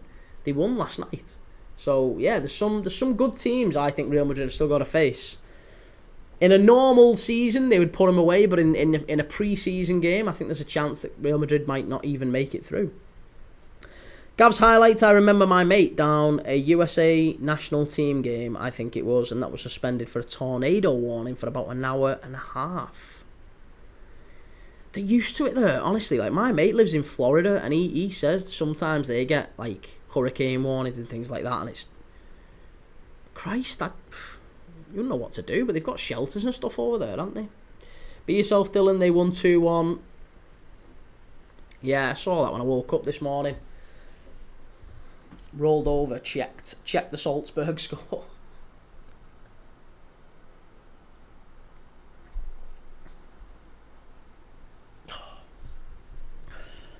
Most underrated drink in the world, that, by the way. Cream soda. Honestly, absolutely sensational cream soda. Pedri Lover, are you watching any Gold Cup? Maybe streaming the final. A problem with the Gold Cup, mate, is just the time. If it's on early hours in the morning, I won't be doing it. I wouldn't mind. I know Panama have got Guatemala. Jamaica have got, is it Guadeloupe? I think Canada have got... Oh, no, USA have got Haiti. Canada, I don't know who Canada have got. But I know Jamaica have got Guadeloupe.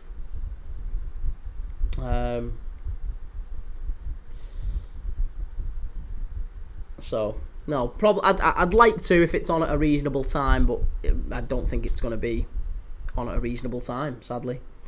Twisted Fate, I don't know if it's actually a live feed, but looking at the Auckland game, it looks less worse than British weather, a bunch of babies. I think it's more the lightning. They have to be really careful with it. You know, if it's lightning, then it can kill them, can't it? So they've got to be very careful. Right, we're about ready for the second half here. We're just about to get started for the second half. Mark Russell Davis, would you like to see a cup that brings all British teams in? Semis played in one in Wales, one in Scotland, final at Wembley. Not really, no, because I think it would end up being a bit of a walkover for the English teams, wouldn't it? I mean, I think Scottish teams, Celtic and Rangers, would be effectively, I think they're basically League One teams for the most part. You look at Irish teams, again, you know, I'm not sure, I'm definitely the Welsh teams. Definitely the Welsh teams. If you start including Llanelli and you know, Barrytown and TNS and all those, yeah, they get their arses handed to them. Twisted Fate, you only live once, mate. You only need a parachute going skydiving if you intend to do it twice. Is that very true? Yeah, I'm not entirely sure like a British Isles game would be all that worth it. Just feels like it'd be a jumped up friendly, wouldn't it? What we really need to start doing, honestly, is pressuring UEFA to funnel money into those leagues and to maybe funnel money away from the Premier League. And as much as I love the Premier League, I would be quite happy if the quality of the Premier League diminished as a result of that. I want my teams back. I want my clubs back. I would like to see it go back to being just the champions getting in the Champions League, things like that, and then, you know, maybe the champions of Ireland, champions of Wales, champions of Scotland, those all then become bigger teams, don't they? They can go to the Champions League and play in those competitions. I would much rather see that happen than, you know, a tournament created in their league. Mark Russell Davis, did a League One team get to a European final? I don't know. I'd have to look at what the League One teams are and see what the history is. Maybe they did. I don't know. Alex Macklin, how Verts Friday, unbelievable. Russell Davis in 2022. What about it? Rangers got to a European final. So what? Rangers wouldn't last in the Premier League, mate. You know that. And I like Rangers. Rangers wouldn't last in the Premier League. They're not good enough. They're same as Celtic. Rangers and Celtic are lower Championship League. And I think League One would be for the rest of the Scottish League. But they are lower Championship, definitely. Wolves would batter Celtic and Rangers. Brentford, Everton, Palace. They'd all beat them comfortably. Kenzie Leo, Vert is going to get his pants pulled down by the gritty English defenders. Gritty English defenders. That's the first time I've ever seen English defenders described as gritty. Edward, it says this is still the England game. No, I know. It's because it makes no sense to make a brand new thumbnail for Chelsea and Flamengo when we're only doing the second half.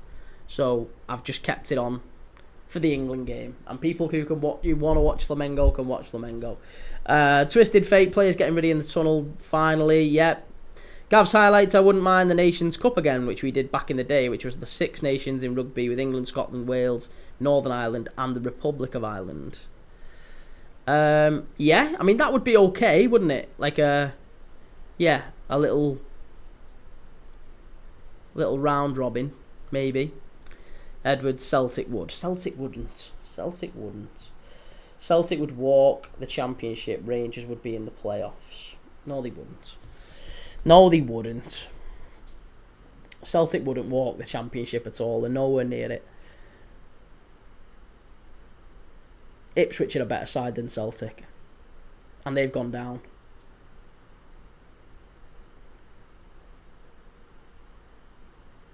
HGTXV, back-to-back number 21s is coming, I'm convinced. Mark Russell Davies named better team in the Championship. Yeah, listen, we'll never know, will we? We'll never know. Because they won't play each other. But there's just absolutely no way that Celtic, I don't think Celtic are any more than like I said, a middling Championship team. They're a middling Championship team at best. Celtic would finish 14th, 15th every season. No, they wouldn't, mate. They'd go down. They're no better than Ipswich. Excuse me. Ipswich aren't better than Celtic. They never have been. Well, that's a lie. That's a lie. The great Arnold Muren teams and the great Bobby Robson teams were far better than any Celtic side. Gav's highlights, remember all the talk years ago about Celtic and Rangers joining the Prem? Yeah, and we've done this plenty of times on this channel. Like, it's not... I like Celtic and Rangers, I just don't think they're very good anymore. And it's just a situation that's been created, sadly by UEFA a little bit, sadly by their own downfall, but ultimately the Scottish League is not very good. It is absolutely dreadful. And as soon as a player gets half decent, they leave. And I mean just half decent, not very good, just half decent. Kyogo was one of the best strikers at Celtic. He went to Rennes in Ligue 1, couldn't get a kick. Matt O'Reilly left Celtic, he's gone to Brighton. Don't really play all that much. Now they're moving him on again.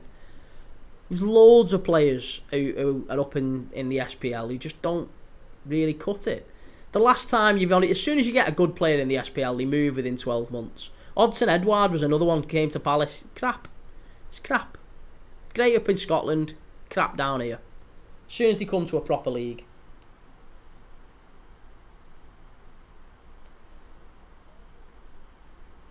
Pedri Lover, 10 small Premier League teams and just abolish all other teams. That's harsh. Mark Russell, Napoli for 30 million is not a bad move on. Well, yeah, I mean, they'd said the same about Scott McTominay, wouldn't they? Billy Gilmore gets a game for Napoli. I mean, make of that what you will. Twisted Fate, Scottish teams have been overhyped ever since Fergie won with Aberdeen. Now, listen, SPL teams in the mid-90s were very good. I thought Ali McCoist was a very good player. Larson was a very good player. They had some very decent sides up there. But after that, I would say probably for the last 20 years, it's been pretty poor. It's been pretty poor in Scotland. And there's been a handful, and I really do mean a handful, of half-decent Scottish sides. And half-decent players from the SPL. And like I said, as soon as they've been spotted, they've been down in England. As soon as they're half-decent, bang, straight down to England. Kieran Tierney, Andy Robertson, Virgil van Dijk, as soon as they're spotted, gone, straight away. You're too good for this league, down you go.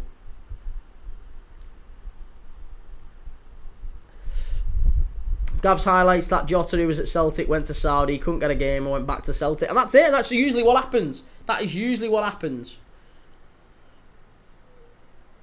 Rangers team of the 90s was bar Man United the best in the UK. Mark, no, they weren't. And I liked that Rangers team. The Gascoigne, Laudrup, I loved them. They were a great team.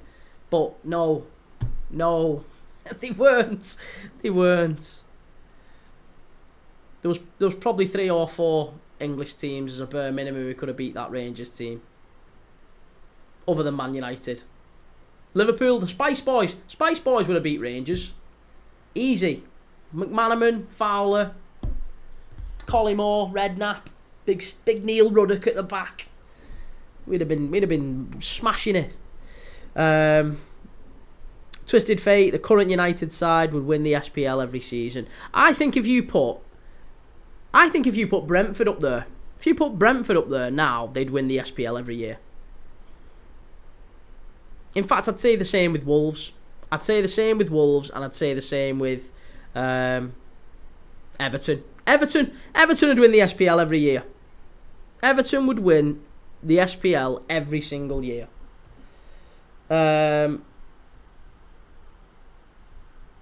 Mark, EPL is so strong, it's incredibly hard to do well. We're the second richest club in the UK. Could Leeds? No, they were good. I'm not saying they weren't good. I'm just saying they probably were the best Rangers side in a long time. But what I'm saying is I don't think you can say they were the second best British team behind Man United. You know, I'm not having that Rangers were ever the second best British team behind Man United in the 90s. That's a whole lot of bias and nonsense. I'm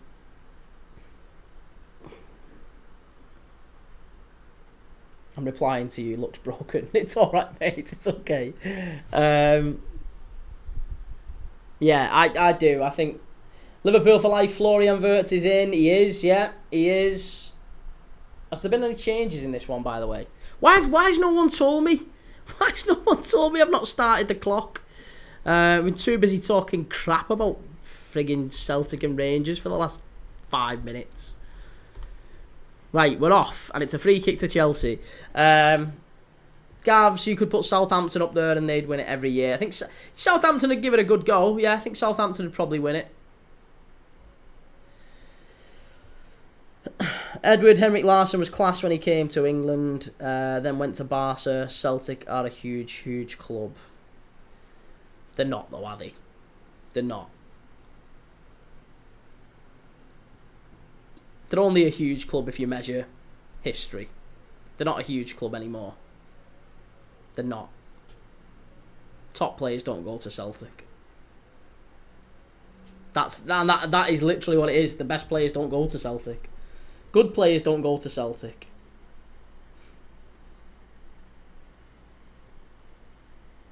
It's up for debate, which shows how strong the team was. No, it's not up for debate. I don't think you would find a person outside of Scotland who would argue.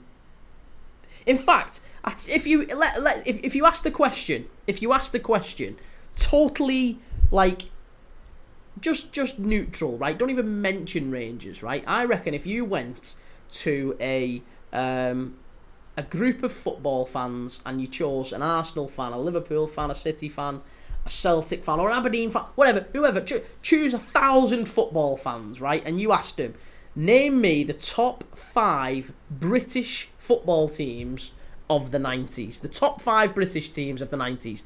I reckon 90% of that poll don't even put Rangers in there. I'd say even 95%.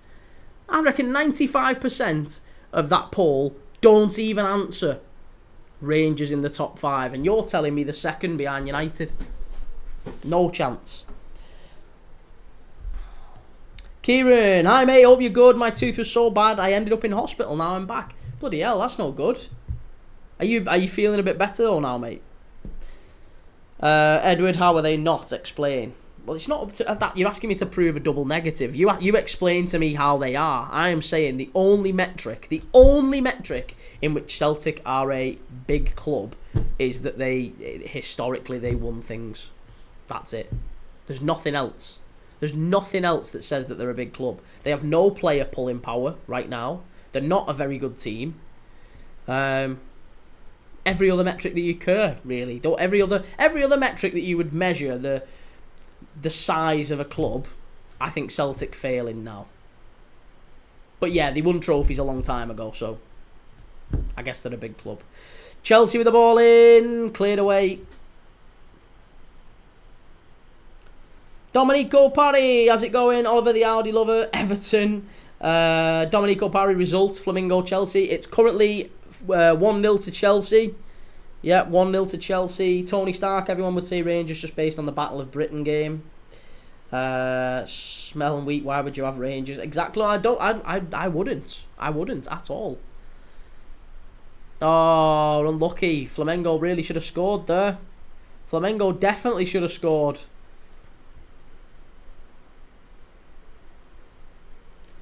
Tony Stark, Celtic and Rangers are bigger than 16 of your Premiership clubs right now. No, they're not, Tony. Based on what? Based on what? In what? Again, history. That's it. That's it. That's literally all you're talking about is history. If you exclude the fact that they won trophies a long time ago, every other metric, they're crap. Like I said, if you're a good player in Europe now, and you have an offer and you've got an offer of Brentford or Celtic, you're going to Brentford. You're going to Brentford every single day of the week. That's why they're not a big club. That's why they're not a big club. User 553, United, Arsenal, Blackburn 95, Newcastle 96, 98, Leeds 92, Villa 93, all better than Rangers. Probably not the end. Yeah, it's probably not a bad shout. Mark Russell Davis, fan base, but you can't measure fan base. You can't measure it. There's no quantifiable. How are you measuring fan base? How are you measuring fan base?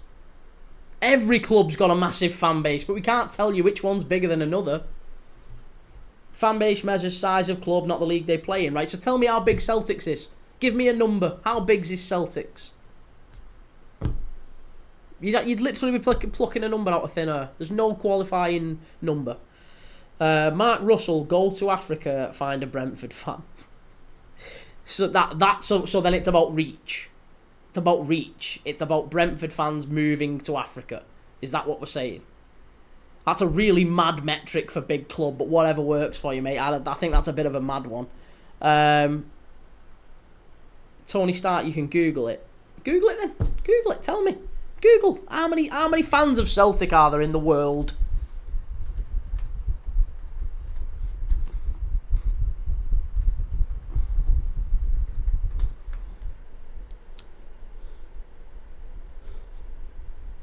This is, so here we go. The only one that you can find, right? And it's based on social media, right? It's based on social media. Arsenal, Bayern Munich, Liverpool, Chelsea, City, Juventus, Paris Saint-Germain, Man United, Barcelona, and Real Madrid. So by this logic, Juventus and City are bigger than Liverpool. Juventus, City, and Chelsea are bigger than Liverpool. Because they've got fans in wherever, Tokyo or Africa or wherever you want to say. They've got fans in far-reaching parts of the world.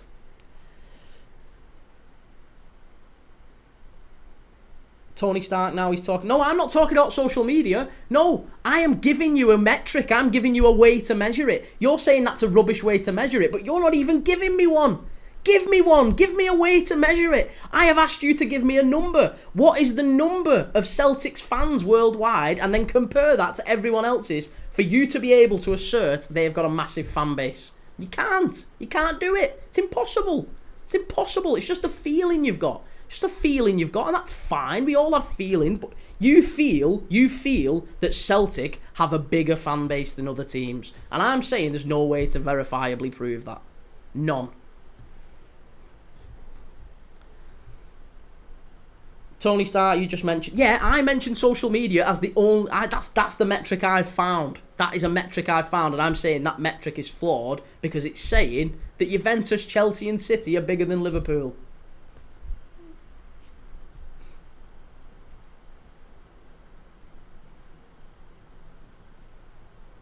It's absolutely impossible. There you go.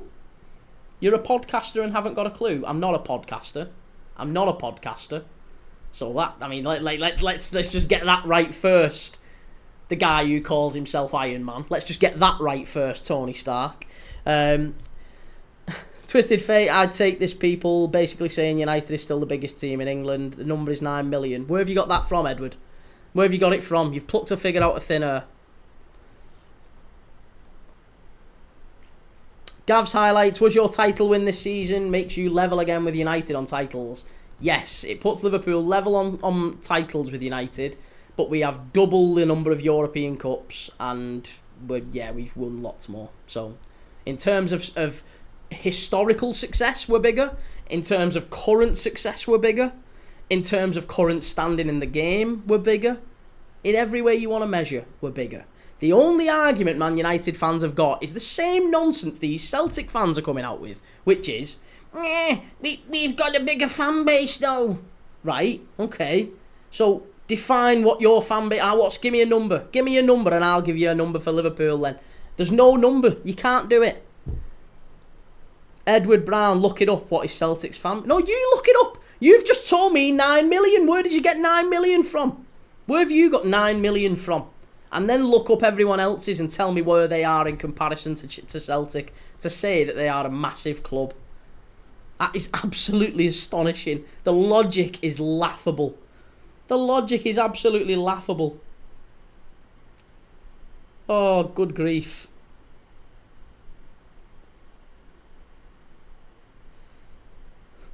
Tony Starkey had no shins. Winslade 20, chance of Arsenal signing Madueke. Good chance on that. I mean, Madueke's shocking. If they get Madueke, they've had a really bad day. Celtic have 12 million fans in 800 clubs. 12 million fans in 800 clubs, right? As in, is that so? What that is measured worldwide.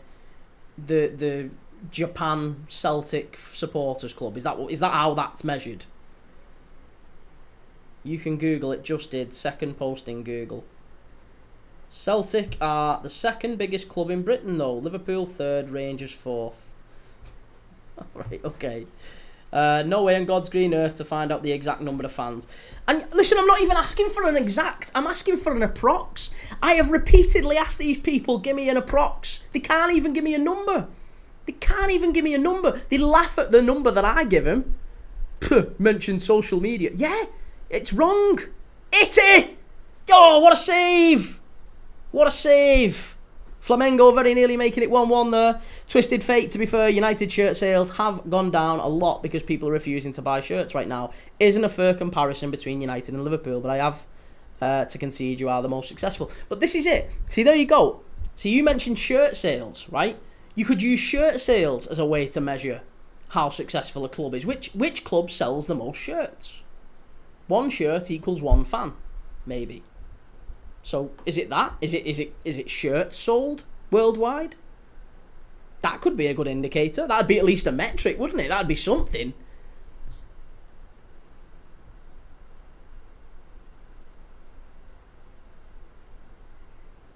You can use fan clubs.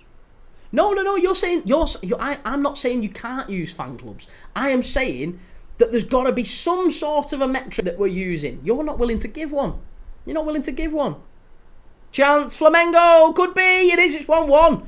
Flamengo have scored 1-1, and I think is it Gerson who scored. It was a great header, that. Great header back across goal, and Flamengo 1-1 against Chelsea. Oh, right, we really need Chelsea to come back.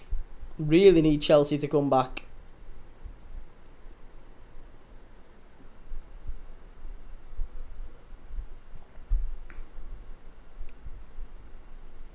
So you're a fan of all those teams behind you?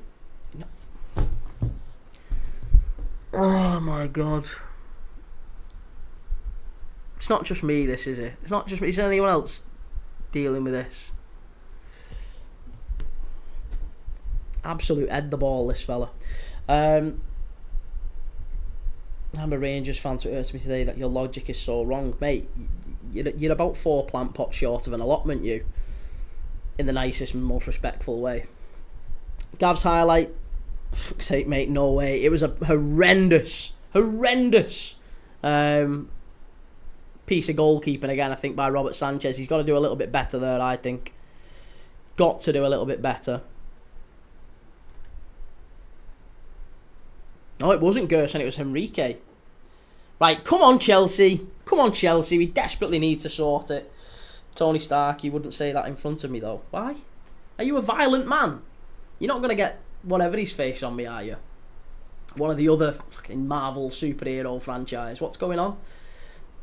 Oh, sorry, I've just got a message. A few nuggets short of an Happy Meal. I bet if you blew in his ears, it'd whistle, mate. What would you rather watch, Brentford Wolves or Rangers Celtic? That's not the question. You're getting very het up. It's not about that. We're not talking about that. I am saying that right now there's no way any player would choose Rangers or Celtic over Brentford or Wolves. They wouldn't. Any decent player wouldn't. They would all stay. They would all choose to come to the Premier League. And that's a sad indictment of football. I would much rather have them go to Celtic and Rangers. I've said that repeatedly. I'd much rather them go to Celtic and Rangers. Pedri Lover, you're wasting your time arguing with them. Wolves are going down. But I don't know if Wolves are going down. I think if they've sold Cunha, they've sold Ait Nori, They've still got some decent players in there, though, haven't they? They've still got some decent players, and you know, Vitor Pereira had a great end of the season. He was he was nominated for Manager of the Year. So I think he can get them kind of back on a level playing field, but they're going to need to do something a bit special in the transfer window to try and get back in it. Hayden, Kieran Tierney would have probably chosen Celtic even if he had an offer from Brentford, I reckon. Yeah, now he would. Now I reckon he probably would. Because to be fair, his career's done with, isn't it, Kieran Tierney? Yeah, his career's kind of over with.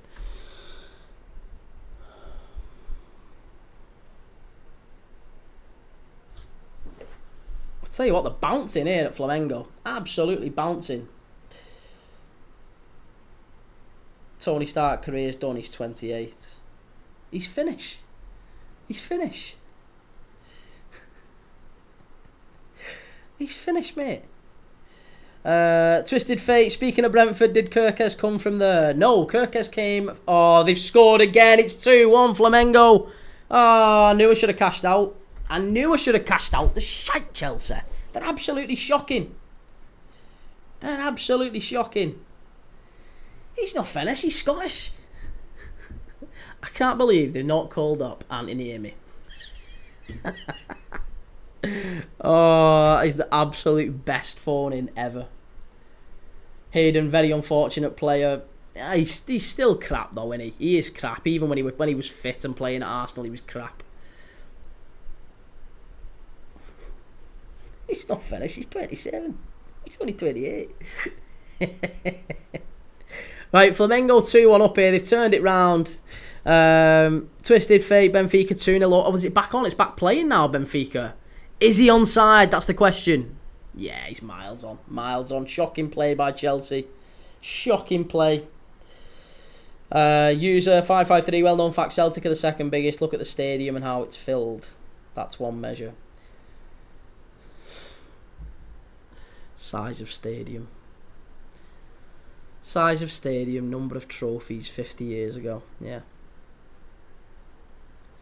Gav, oh my god, what the hell? Edward, they are. They are. Job done. They are. You've been beat. Just accept it, lad. Just submit.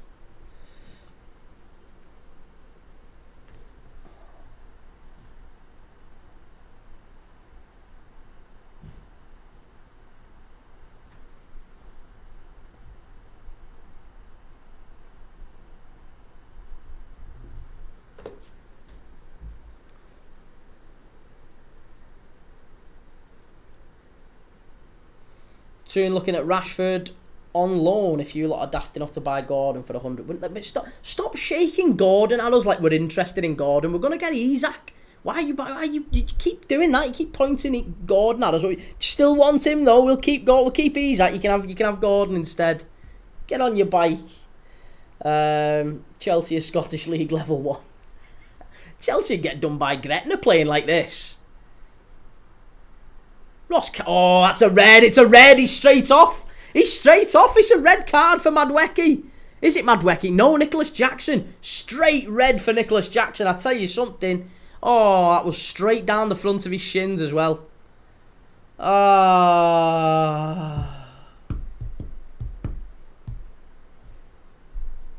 no. He's had an absolute shocker.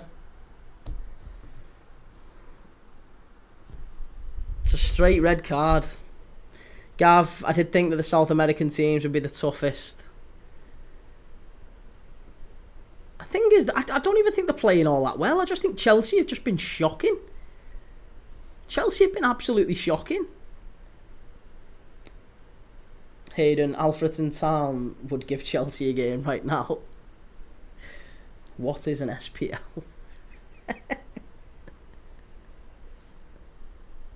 Let's watch it back here. Was it that bad?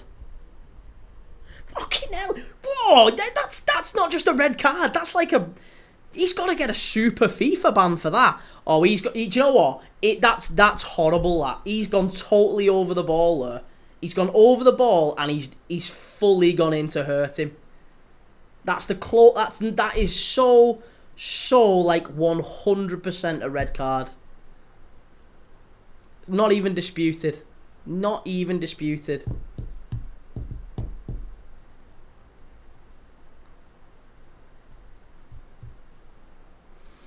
Twisted Fate. Edward said United have 83 million fans. Meanwhile, Google says 1.1 billion fans and followers. There's no indication which followers are fans. Granted, but it's higher than 83. This is it. Again, you could find a study that produces whatever number you want, and that's kind of the point, isn't it?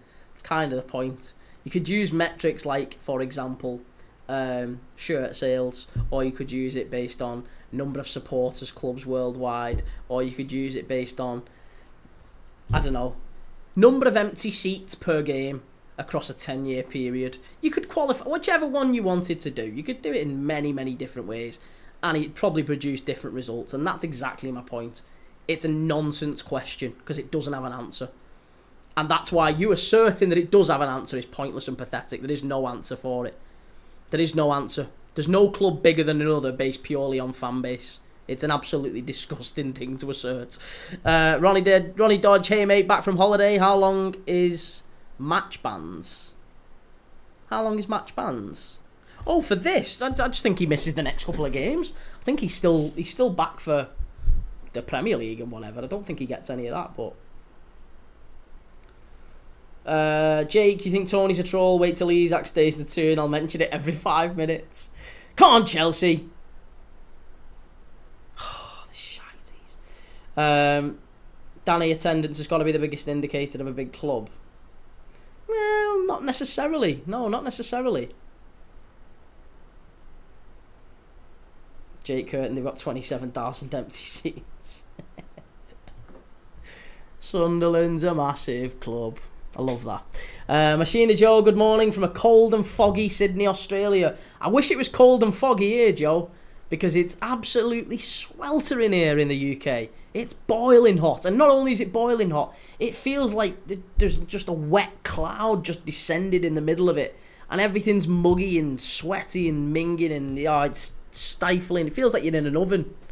Not very nice at all. Don't like it.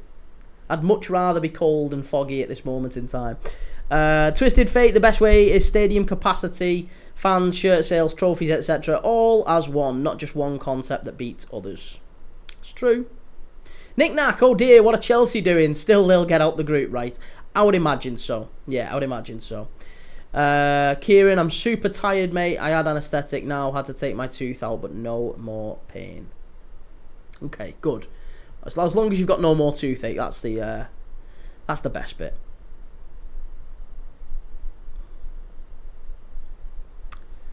Ronnie Dodge, Enzo dived. Key, don't worry, I'll be out your site on Monday for 2 weeks. I don't want you out my site, mate, but you know, whatever. Enjoy your holiday. Enjoy your holiday. That's the main thing. Nick Nack, stop whinging. It's summer. No, I like a whinge. I'm entitled to a whinge. I'm English. We whinge. Ronnie Dodge, I wish I was back in Great Yarmouth. It was cooler back home in Kent. It's like a song. Yeah, Great Yarmouth's lovely, innit? I had a lovely holiday to Great Yarmouth when I was a kid. Danny, why not give me a big club that doesn't get big attendance and sell out their stadium? Well, I mean, look at City. Look at City. Yeah, there's, and to be honest, it changes as well. That it changes as well based on how well the teams are doing. Kieran, sorry, mate. You don't have to say sorry. Sorry for what? To say sorry, what? Because you've got toothache and had your tooth out. Mate, I'm sorry. I'm sorry you're in pain. Sean, how many players in the world would you still put over current Messi? About 50.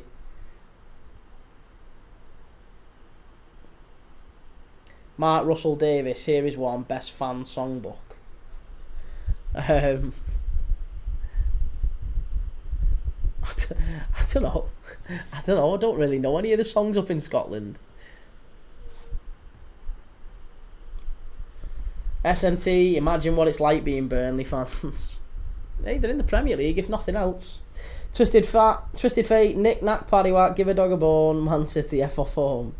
Kieran for making this chat depressing. You've not made it depressing, mates. You've been in the chat as an absolute regular for, you know, weeks if not months now. So you You want to come in and tell us about your tooth and having it out today? It sounds like it's been a bit of a painful couple of days for you. So, no, mate, you tell us. We want to know. Hopefully it's all good. SMT, I'm always in the mud. Benfica have scored again. It's 3-0. As a Burnley fan, I'm always in that mud. People ask me, do you like football? I say yes. Yes, I do like football. But not Burnley. Burnley can fuck off. Danny, I don't think global matters as much as the others. Who cares if you have plastics? Well, what's plastics? What's plastics? You say you don't think global matters, and who cares if you have plastics? If a bloke pays thousands and thousands of pounds, and I mean like £5,000 to fly over, like cancels work, flies from Johannesburg to Ibrox, stays over in the city, spends a full few days there around the game, and comes over just for the purpose of going to the Ibrox, to the game at Ibrox, right? If he did that, if someone did that, how are they less of a fan than you, who's got to walk 2 minutes round the corner? I think that's minging, mate. I wouldn't say that at all. I think there's some great fans who literally put the graft in. I mean, don't get me wrong. There's some fans who, you know, oh yeah, I like red, so I wore Liverpool. And then fair enough. But that's not based on where they live. It's nothing to do with where they live, mate. I've seen some fans travel and I mean properly put the hours in. If you're a Liverpool fan and you live in Australia, you're getting up at 3-4 a.m. sometimes to watch us. That's dedication. That is absolute dedication. You've got it. You can't knock them for that, mate. That's absolutely shocking. I think you'd argue that they're bigger fans than we are in many cases. But you know, again, same as anything. It's some of them are plastic. Yeah, that's fair enough. There's some plastic locals.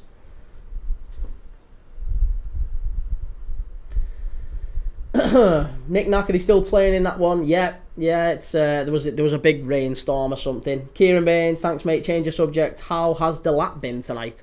When I looked at half time, he was the lowest rated player on the pitch by flash scores. Nick Nack, I was only listening to the radio commentary, but sounded like Delap did well. Yeah, in the first half, he was rated I think 5.4, which was the lowest rating of any player on the pitch. How accurate that is, I don't know, but he was 5.4.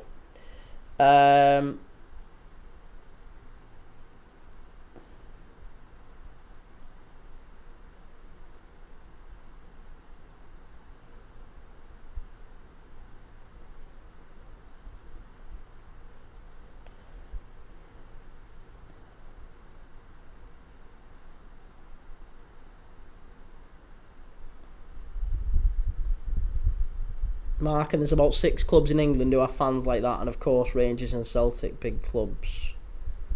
Well, I do not see. For me, I think when you go back to big club, I think it's about what decisions players make.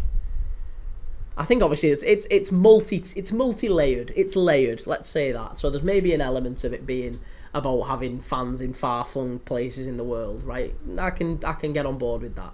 I can get on board with it being a bit of history and where trophies have been won and all that. I get all that. That's fine. That's absolutely fine.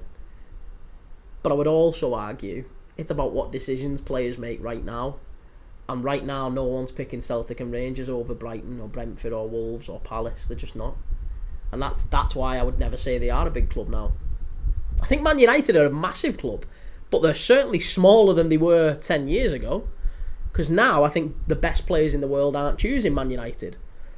And that would never have happened 10 years ago. 10 years ago, they were choosing Man United. Nick Nack, pleased Wirtz is a done deal. You're going to be sick next season. I am, yeah. Very pleased that it was done. Yeah, really looking forward to seeing how we crack on now and what other signings we make. Come on, Chelsea. Pull your finger out. Danny, so are Palace bigger than Celtic? That's madness, mate. I think Celtic. Sorry, I think players will choose Palace over Celtic. So for that metric alone, yes. For that metric alone, Palace are the bigger team. Because that's where a player would choose to go. If you're a player and you've got a choice between Celtic and Palace, you go into Palace. Palace have taken Celtic's best player off him, and he was crap. It's, you know, I just think you've got to bear in mind that that's the position we're working in now. It's not nice. It's not what I want it to be. It's not what I want it to be. I would much rather Celtic be the bigger team. Believe me, I would much rather it go back to having more money funneled into the SPL. But it isn't the way anymore. It isn't the way, sadly. Now, players want to come and play in the Premier League. They don't want to play in the SPL. Why? Because no good players play in the SPL. The SPL is a shocking league. There are no good players in the SPL. As soon as a player goes to the SPL and starts playing well, straight out. He's gone. Immediately. Within 12 months. Gone. Identified, scouted, out. Straight away. Straight down to the Premier League.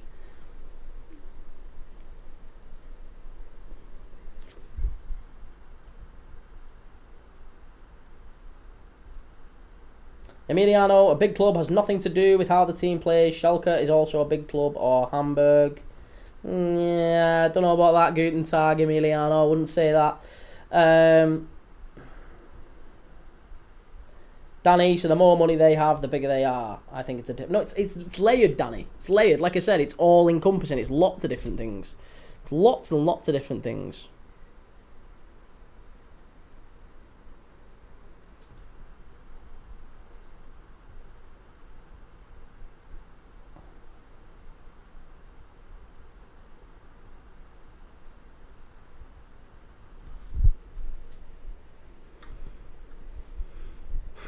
Twisted Fate, Palace have Glasner whilst he's there. I'm going Palace over Celtic or Rangers. Exactly. Yeah, you would, wouldn't you? Nick Nack, even Saints signed Celtic's best player a few years ago. Yeah, well, that's, again, it's as soon as there is a good player in the Scottish Premier League, they're immediately taken. Edward, do you think it's money or owners on why it's such a bad league? I think it's money. I think it's money. I think that the money isn't there, and because the money isn't there, the players aren't there, and because the players aren't there, the managers aren't there, the coaches aren't there. So it's a well followed league, but it's not a very good one. Yeah, it's not a very good one. Machina Joe, Xabi Alonso told Florentino Perez he wants Modric to stay another season. Nobody can replace Modric. They've been trying to find someone for years. His role of running the game is unique. Totally agree. Yeah. Substub, this is still up as England. I know, mate, yeah, it wasn't intended to be changed because of... We knew that it was always going to be just the second half of Chelsea. So we're only going to watch the second half of Chelsea. We watched the full England game. Twisted Fate, the biggest factor is probably the league, EPL being one of the most competitive leagues in the world. Players want to be showing their skills on a massive horizon with exposure. Fair comment. Very fair comment. Pedri Lover, do you think sacking Ange is the right choice for Tottenham? I didn't think it was, but hiring Frank is. So I'll say that. I think there's a good outcome out of it for Spurs. I think they should have stuck with Ange, but once they did make the decision to get rid, then Thomas Frank was absolutely the right appointment. Jonathan Guzman, Premier League dad doesn't acknowledge me anymore. My heart breaks. What are you on about? We've just read your comment out. Danny, you just said Palace are bigger because where players want to go. In what other way are they bigger? Well, it's 3-1. Jesus Christ. 3-1 to Flamengo. 3-1. 3-1 to Flamengo. They play in a bigger league. They've got a better manager. They've got better players. And that's where players want to go. So that's really... I would argue that is the main... And they can pay more money. So I would argue that's the main metrics that players care about.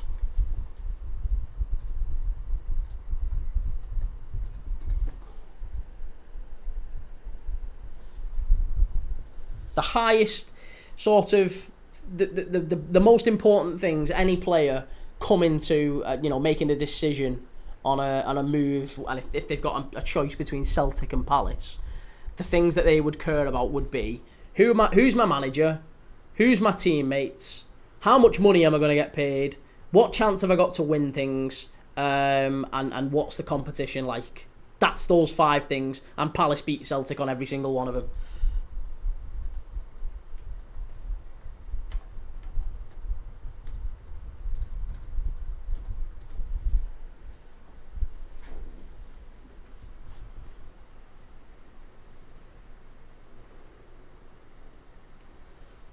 Because Eze is on 3 times, I think, 3 times what Celtic's highest paid player is Cameron Carter-Vickers. Again, a player who failed in the Premier League.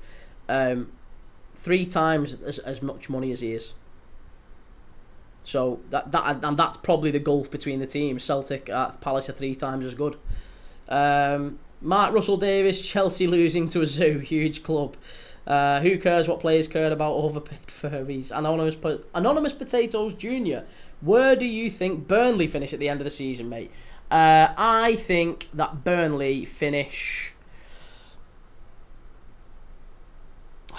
Where do I think Burnley finish? I think Burnley finished maybe 19th, sadly.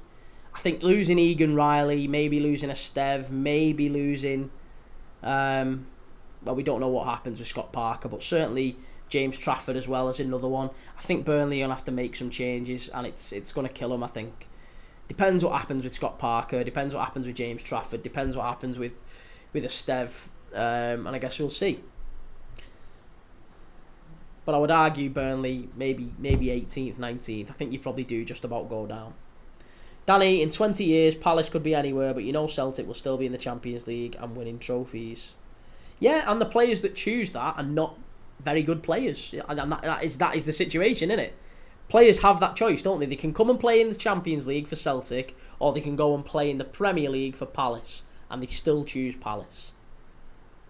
Nobody wants to play in the Champions League for Celtic and win an SPL, because it's like winning the Finnish league, isn't it? It's like winning something. It's not anywhere close to competing in the Premier League. It's just not.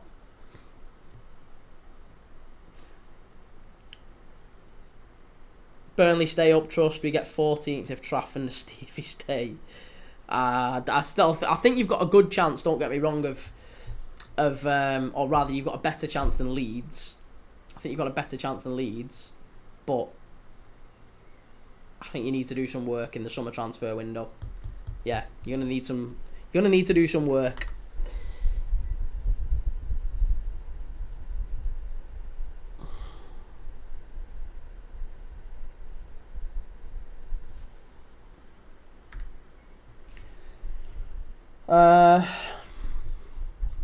Frank Ball is better than Ange Ball. Kieran Baines, have you heard about Gareth Bale becoming a takeover for Plymouth? Do you know if this is true, mate?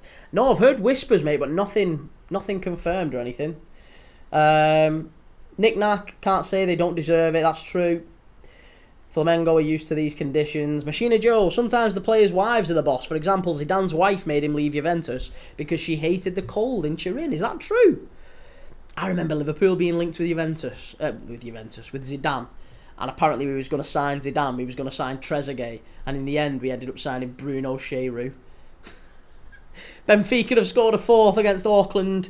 Gav's highlight, sorry bro, had to go and calm down. Bloody Jackson the belt, and then I see it's 3-1. Oh my god, no way. It's not been a good night for you lads, has it, Gav? Twisted Fate, real question, if you were Sir Jim, would you send Højlund on loan to the Championship, knowing the chances of selling him is very, very low, knowing it also might help him improve?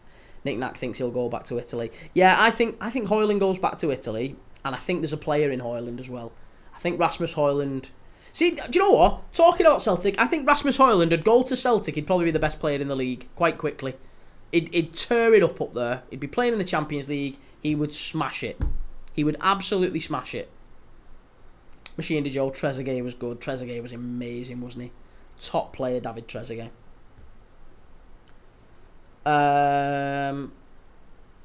Go on, Pedri. Anonymous Potatoes, Leeds fans are so confident they stay up over us, but our stats are so much better than theirs last year. Mark Russell Davis, 49ers main club is Rangers, their little one is Leeds. Can you confirm? Again, allegedly so, yeah. We've got a couple of Leeds fans in the chat who were saying similar. Ben, to be fair, Højlund would score 55 in the SPL. That's before Christmas, isn't it? 55 before Christmas, I think he'd box.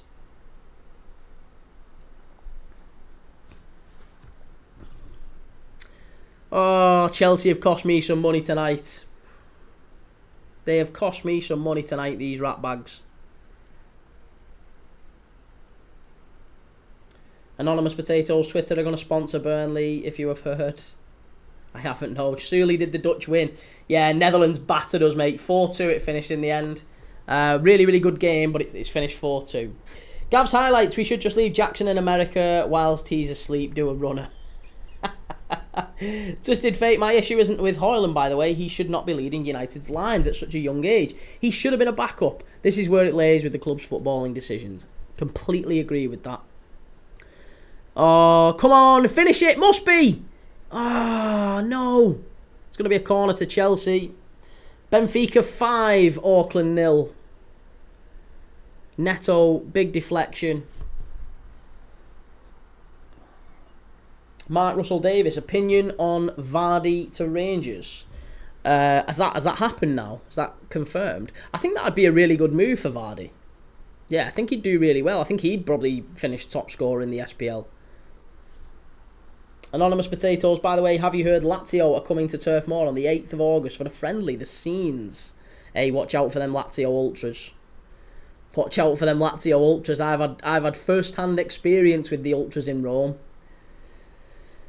Knick-knack, but you don't pay 70 million for a backup. No, but I think if they'd have brought him in and kind of introduced him slowly, then his first season at United, he was all right. He ended up finishing on, I think it was 11 or 15 goals or something like that in all competitions, which I know isn't wonderful, but he's only a young player. And he got Premier League Player of the Month.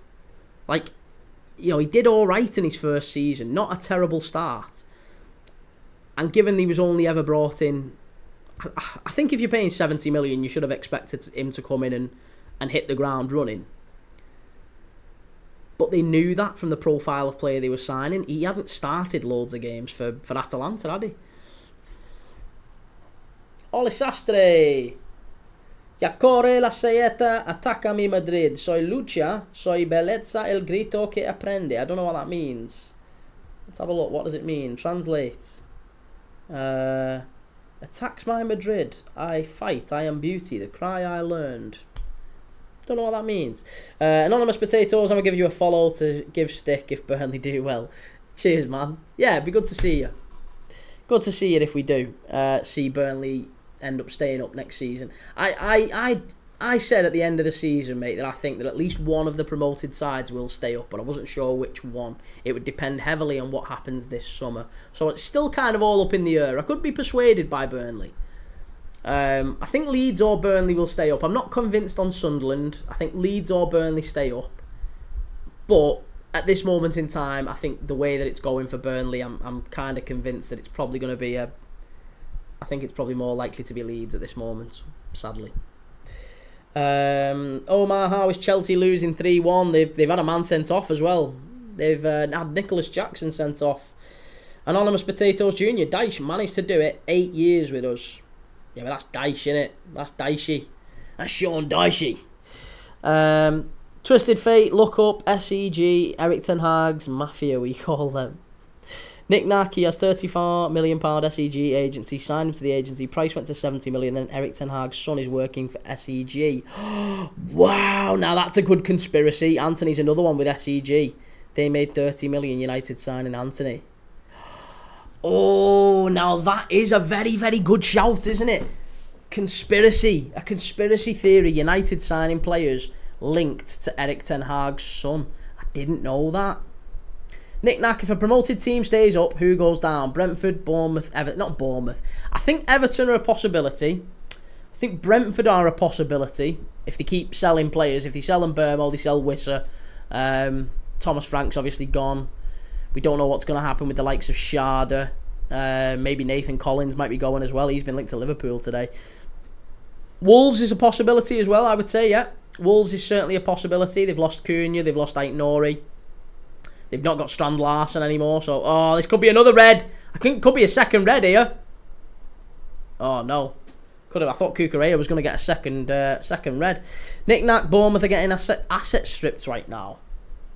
I don't think that's due to anything other than the players receiving massive offers. So they've got 120 million for the 2 centre-backs. I don't think that's a case of asset stripping. They're not desperate to sell. They'll do well out of this. If they sell Semenyo as well, which is infinitely possible, they'll get the best part of 200 million for 3 players. Bournemouth can go out and build a new side with that.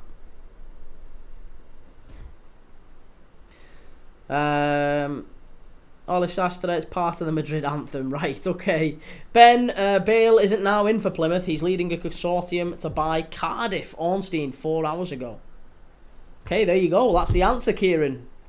Bale is about to buy Cardiff. Anonymous Potatoes eats gravel sandwiches and coal for dessert. Nathan Collins, born in Burnley, made for Liverpool. Twisted Fate, not many people do. Make a lot of the players we signed under Ten Hag was with SEG. Guess who Onana was with? Oh, mate, you've just put me onto that. I'm going to keep banging that drum now. I'm going to keep banging that drum. That's really insightful. I didn't know that. I'll look into it. And I'll see if there's any others. But that's really interesting, that. Didn't know that. Knick-knack, they do well financially, but how do you replace these players? It isn't easy. I mean, they've done it before, though, haven't they? They've got a history of selling players, Bournemouth, and then going out and replacing them. I mean, they sold Solanke for 60 million quid. They went out and got Evan Nilsson, who seems to have done quite well and adapted quite well. I mean, they've got Ouattara, they've got Kluivert still. Some very, very good players.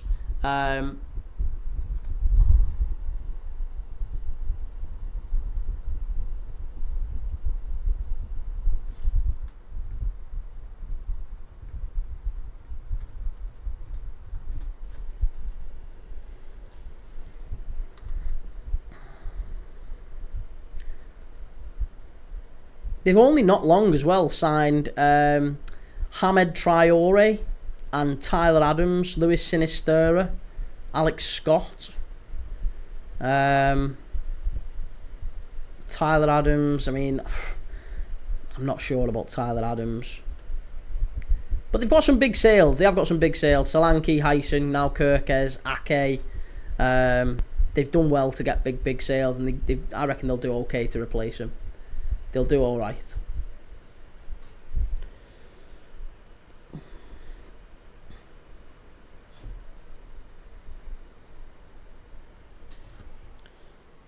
Knick-knack, virtually every signing had Ajax links. Kieran, you probably spoke about this, but what a win for Botafogo beating the Champions League winners. Yeah, it was a really good game, wasn't it? 1-0. Good result for the old Botafogans. Twisted Fate, and because we had a very bad football director, it was taken advantage of. Crikey. I'm still fuming with Nicholas Jackson. Finners, what are you watching to Moz? I mean, you can have a look. You can have a look on my YouTube channel. If you go and have a look on the YouTube schedule, you can see what games we are watching tomorrow. So let's have a look on live. I can't remember what we're watching tomorrow, actually. We have got queued up for tomorrow. Portugal under 21s against the Netherlands. That's at 4 p.m. Oh, here we go. Hang on a second. No, I need to ask you all this question. I should have put a poll up. I've made a mistake. I should have put a poll up. I guess I could put a poll up now, couldn't I? No, because there's not that many people on YouTube. There's not that many people on YouTube. Moody. So, tomorrow night, we've got a choice between... In fact, just let me know in the chat which one you think we should watch. Just let me know in the chat. We'll just do it by a simple text. A simple comment. Right? So, tomorrow night, we have the early game, which is Portugal against Netherlands, 5 p.m. That's in the Under-21 Championships quarter-final. Portugal Under-21s, Netherlands Under-21s. We've got that or Borussia Dortmund against Mamelodi Sundowns. I'm taking that one out your hands. I'm watching Portugal, right? We're watching Portugal. But the 8 o'clock is where it gets really, really interesting. We can either watch Inter Milan against Urawa Red Diamonds. Not mad keen on that. We can watch Real Oviedo against Mirandes in the La Liga 2 playoff final. Not sure about that one.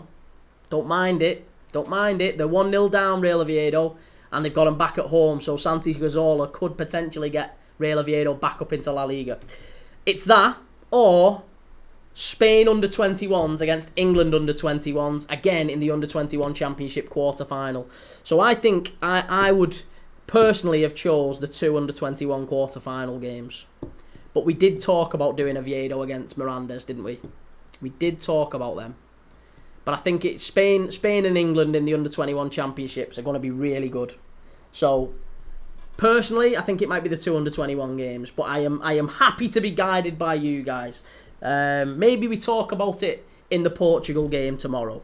Maybe we do that. Maybe that's the smart thing to do. What we'll do is we'll reconvene. I'll let you sleep on it, right? I'll let you sleep on it. I'll let it cogitate. I'll let it digest, and we'll have a little think about it. And then tomorrow, what we'll do is when we wake up, we'll be like, right, I know I've got Kee. I've got Premier League Dad at 4 o'clock, live, Portugal against the Netherlands. We know that. That's in cement. That's sorted, right? But after that, there's going to be a vote. There's going to be a vote during that game to see which one it's going to be. Is it going to be Portugal and is it going to be Spain and England, or is it going to be Real Oviedo against Mirandes? It's one of those two. I'll let you decide, and then we'll call it quits. But yeah, that's my Saturday night tomorrow. Those two wonderful games. With that said, a massive thank you to everyone that's commented and liked and subscribed and all that good stuff. If you're on TikTok, please click the like button right up here. Please click follow. If you're on YouTube, please click subscribe. Please click like. It takes 2 seconds and it makes a massive difference to me. If you're on TikTok and you do want to gravitate over to YouTube, we've got a slightly better view over there. You get a better view, better audio quality, you get a scoreboard, you get goal animations, you get all sorts. Loads better over YouTube, so go and check it out. But otherwise, thank you everyone that's been in the chat. Thank you everyone that's been in the comments. And I will be off for tonight. I'm ending the stream and I'll see you all tomorrow at 4 PM. Have a nice night. Have a nice Friday.